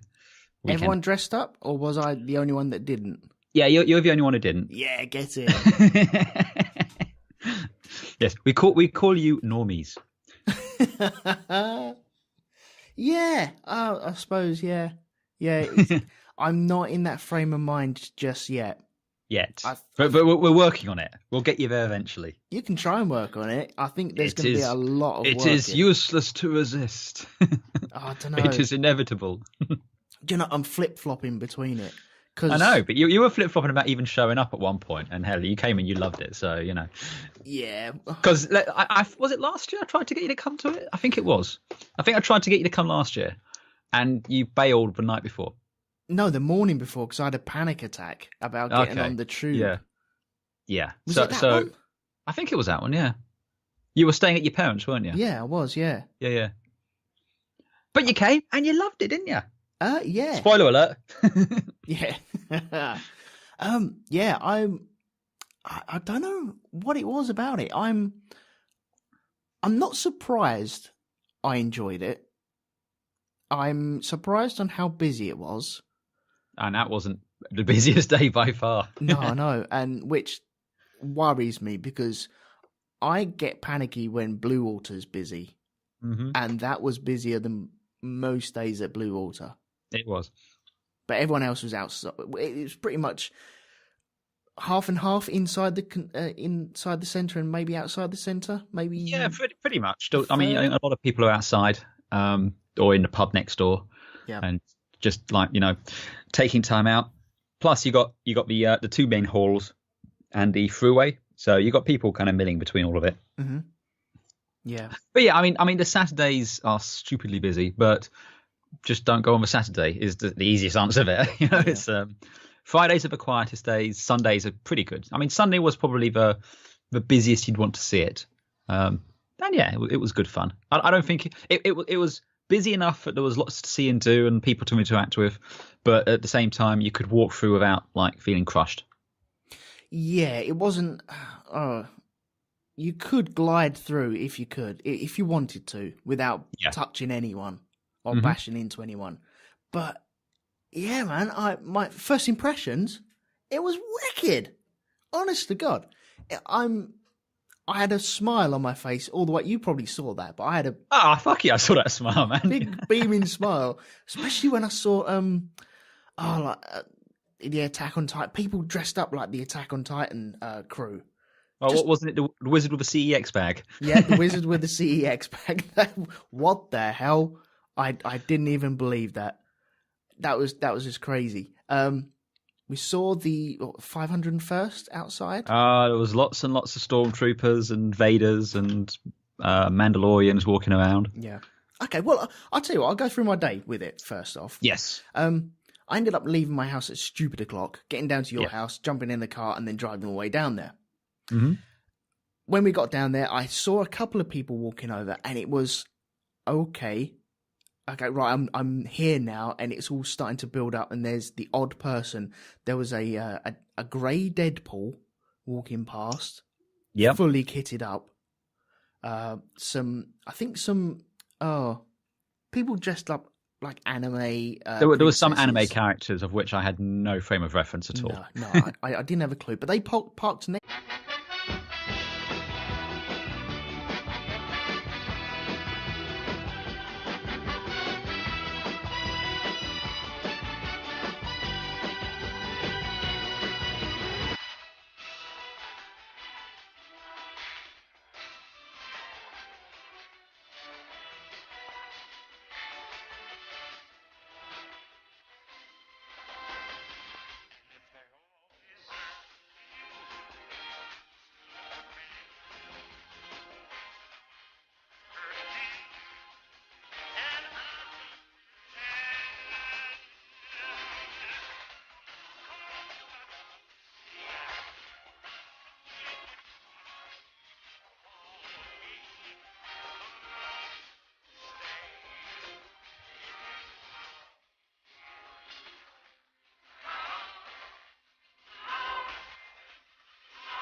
Hello everyone, welcome to the Chunky Lab. I'm Elton and I'm joined today by guest producer Andy Plastides. Hello. And we're waiting for Darren to turn up at some point. He's on a we've bus. got an idea for a game though, just for everyone in the chat room, okay? Yeah, okay. Okay, what time will Darren show up? So have a guess, think of a time, post it in the chat room, and whoever's the closest gets a prize or something. Okay. At what point is he classed as here? When he's on Skype? Yeah, I think when he's on when he's back, when he's into the chat. So when he's participating into the conversation. So okay. So Jack Woodgate's going for 2,300 hours already. Wow. Blimey. Shots fired. Right. Well, the time now is 9:15. So we've got plenty of time to wait for him to turn up. But I think we should carry on anyway, regardless of what that idiot is doing. I suppose it's a good way to find out if he actually listens to the cast afterwards. Oh yeah, I'll probably get a text from him at some point. Yeah, I think he went to see Doctor Strange. Well, that's a good film. I saw it myself. Oh, did you? Yes. Well, okay, we'll have a little chat about it when he gets on here, since that you two have both seen it. No spoilers or anything like that for everyone else listening and podcast people listening. So we'll see how we go anyway. Yes. Sounds good. Cool. Anyway, so we're here to talk about MCM Comic Con. Yes. Which happened this weekend. And a little bit of a cosplay 2.0, because we've done one episode about it, but we're kind of coming back to it, because you've been a bit more immersed in it now. Well, this is, I suppose it is cosplay 2.0, but this is an actual trip to the place. It was. We went to Comic Con. Which is at, I forget the place now. The Excel Centre in London. That's right, and we couldn't see it because of all the fog.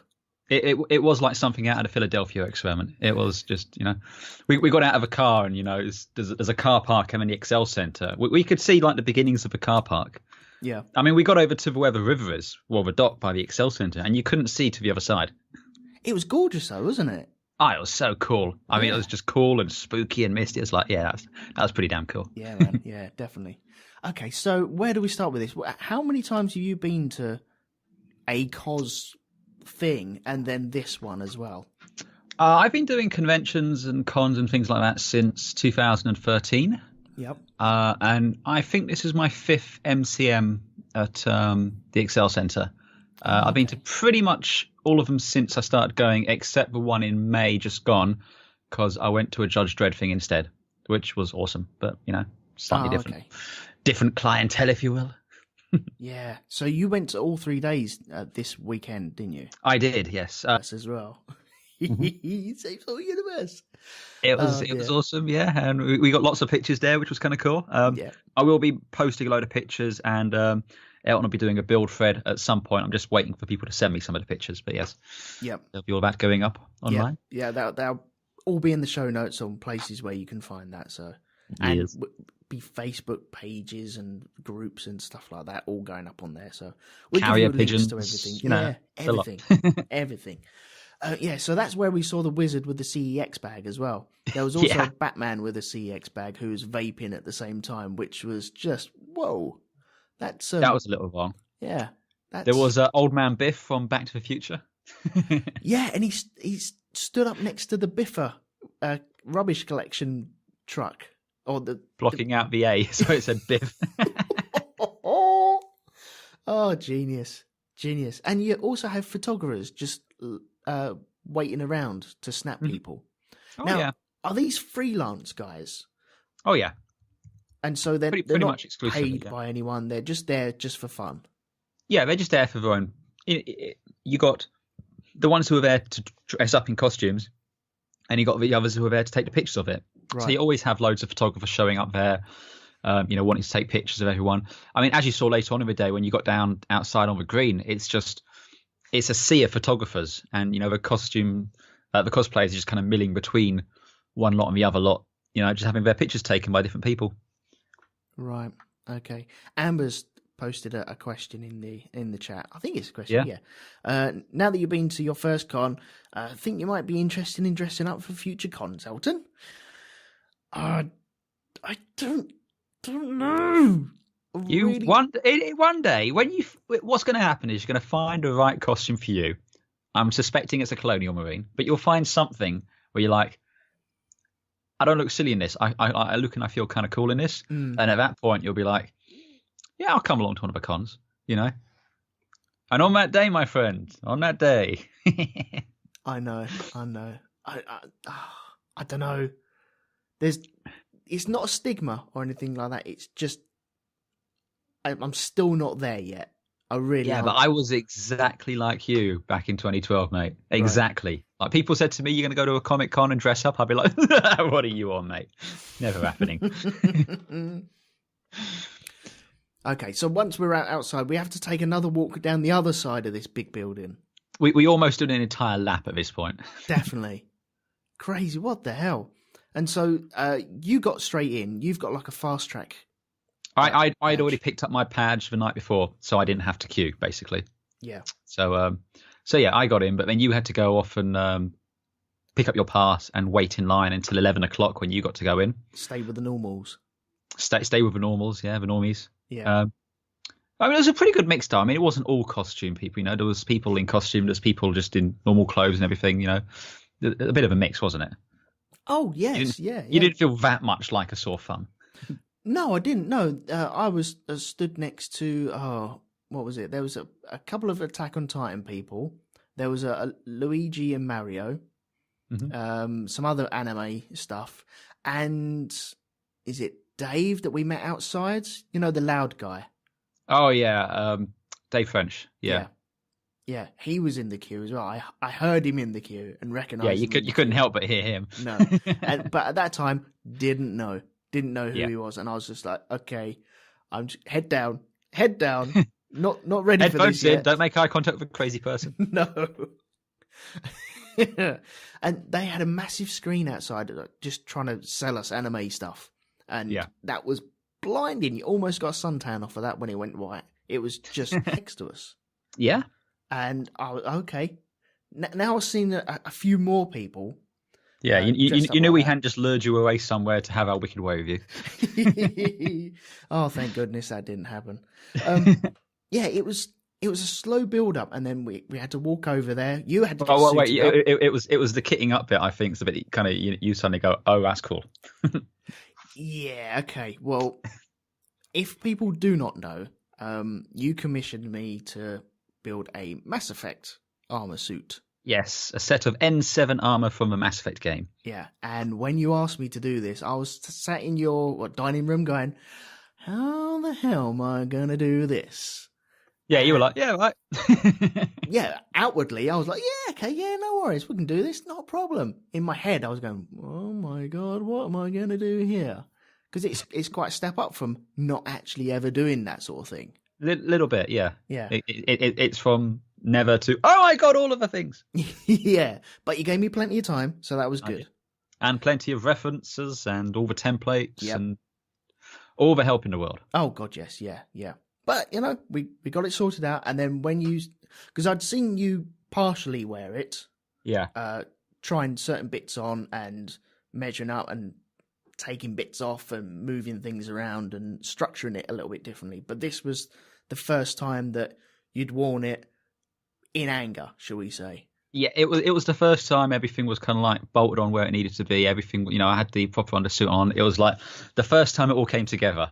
Yeah. And I just remember I kind of got that, you know, the central section of the chest thing, and you took a step back, and all of a sudden you lit up. Yeah, you were just grinning like an idiot. It looked good though. It looked so good. It was fucking awesome. Yeah, it's just like all of a sudden, because again, it's just made out of floor tiles. It's just foam floor tiles. And a huge amount of work and time and paint, but still, fundamentally, it's just floor tiles. But when it's all put on and it all clips in, it's suddenly goes, it's a suit of armor. Yeah, it's fucking awesome. Yeah, that's the weird thing, because we were walking over the car park, and you did say, "I'm just wearing yoga mats," and I was like, "Oh, you've just taken me out." Yes, it is just yoga mats, but it looks fucking awesome. Yeah, so that was different. Mm-hmm. Not watching someone get ready in a car park, but you know, there you go. Yeah, you might want to get used to that. Yeah. Yeah, so we took a walk over, and this Excel, I don't think I've ever been there before. It's fucking huge, isn't it? Yeah, I've never been there before. I've been to, when you said it was like a Canary Wharf sort of way, I was imagining, because I went to a car show at Canary Wharf once where you had to walk through a couple of the buildings, and they had cars on display in certain buildings and outside certain buildings, and that was a lot of fun. And I was expecting something like that, but this was just one huge shopping mall, really, wasn't it? Yeah, it's a dedicated convention centre. So if you picture, you've got this massive, it's probably the size of 3 aircraft hangars kind of bolted together. Yeah. And you've got a central walkway, and then on either side you have halls, you know, designated the North Hall and the South Hall. And each of those halls are literally big enough to stick a plane in. And there's about 10 on each side. Yeah. They're just, it's a massive, massive venue. They actually use it a bit in the Age of Ultron film. At the end, the SHIELD base, that was filmed in the Excel. Right, I'm going to have to watch that for a frame of reference for that then. Yes. But yeah, it's fucking huge. Yeah. Well, but it was a long old walk down the side of that place. That's the thing, because there was a lot of walking involved in this, and I was expecting that. So that there was no problem there. Comfy shoes are a must at conventions. Yeah, definitely. And I had comfy shoes on. I had my little man bag with me as well. I was feeling comfy, so nothing was going to get in my way. So once I'm there, I'm fine. It's excellent. So yeah, we turned up, took a walk all the way down the convention hall, and we stood up outside. One of the security guys let us through because you had the wristband. Yeah, and it was the first sensible security guard I've met in the entire weekend. Right. I will rant about the security in a little bit, but this was the first common sense, decent bloke I'd encountered all weekend, and he saved us having to walk all the way around the green just to get in. So that was nice. Is that what I had to have done? Walk all the way down and then all the way back up again? Yeah, you'd have had to walk all the way up and around and back down again. So he was cool. That was daft. What the hell? It looked a little bit daft, yeah. Oh, I'm glad we missed out on that then. That's good. Yes. Yeah, so we cut the queue to say, we cut 10 minutes off. There was no queue. It would have been a lot of walking for no good reason. Yeah. But yeah, we walked up there, and I think the second we got to the top of the stairs, someone ran up and asked for a photo. It's like, didn't even get to the top of the stairs. Someone ran over and asked for a photo. Yeah, that's right, yeah. And I adopted the position of, okay, take 4 steps back. I ain't ever going to get in the way of this. And he was it the chap who was asking about Commander Shepard and are you alive and stuff like that? Oh, it might have been. I don't know. He was wearing an N7 hoodie, I think. Yeah. Yeah. But yeah, it instantly came out, wanted a picture taken. So happy to oblige. And you were saying we need one of those clickers. So every time someone asks for a picture, you'd be click. I tell you what, I'd have got a fair few number on that. You probably would have done, yeah. Yeah, definitely. So we're outside the hall, or the entrance hall, should we say. Mm-hmm. which I thought was the entrance, but really wasn't the entrance.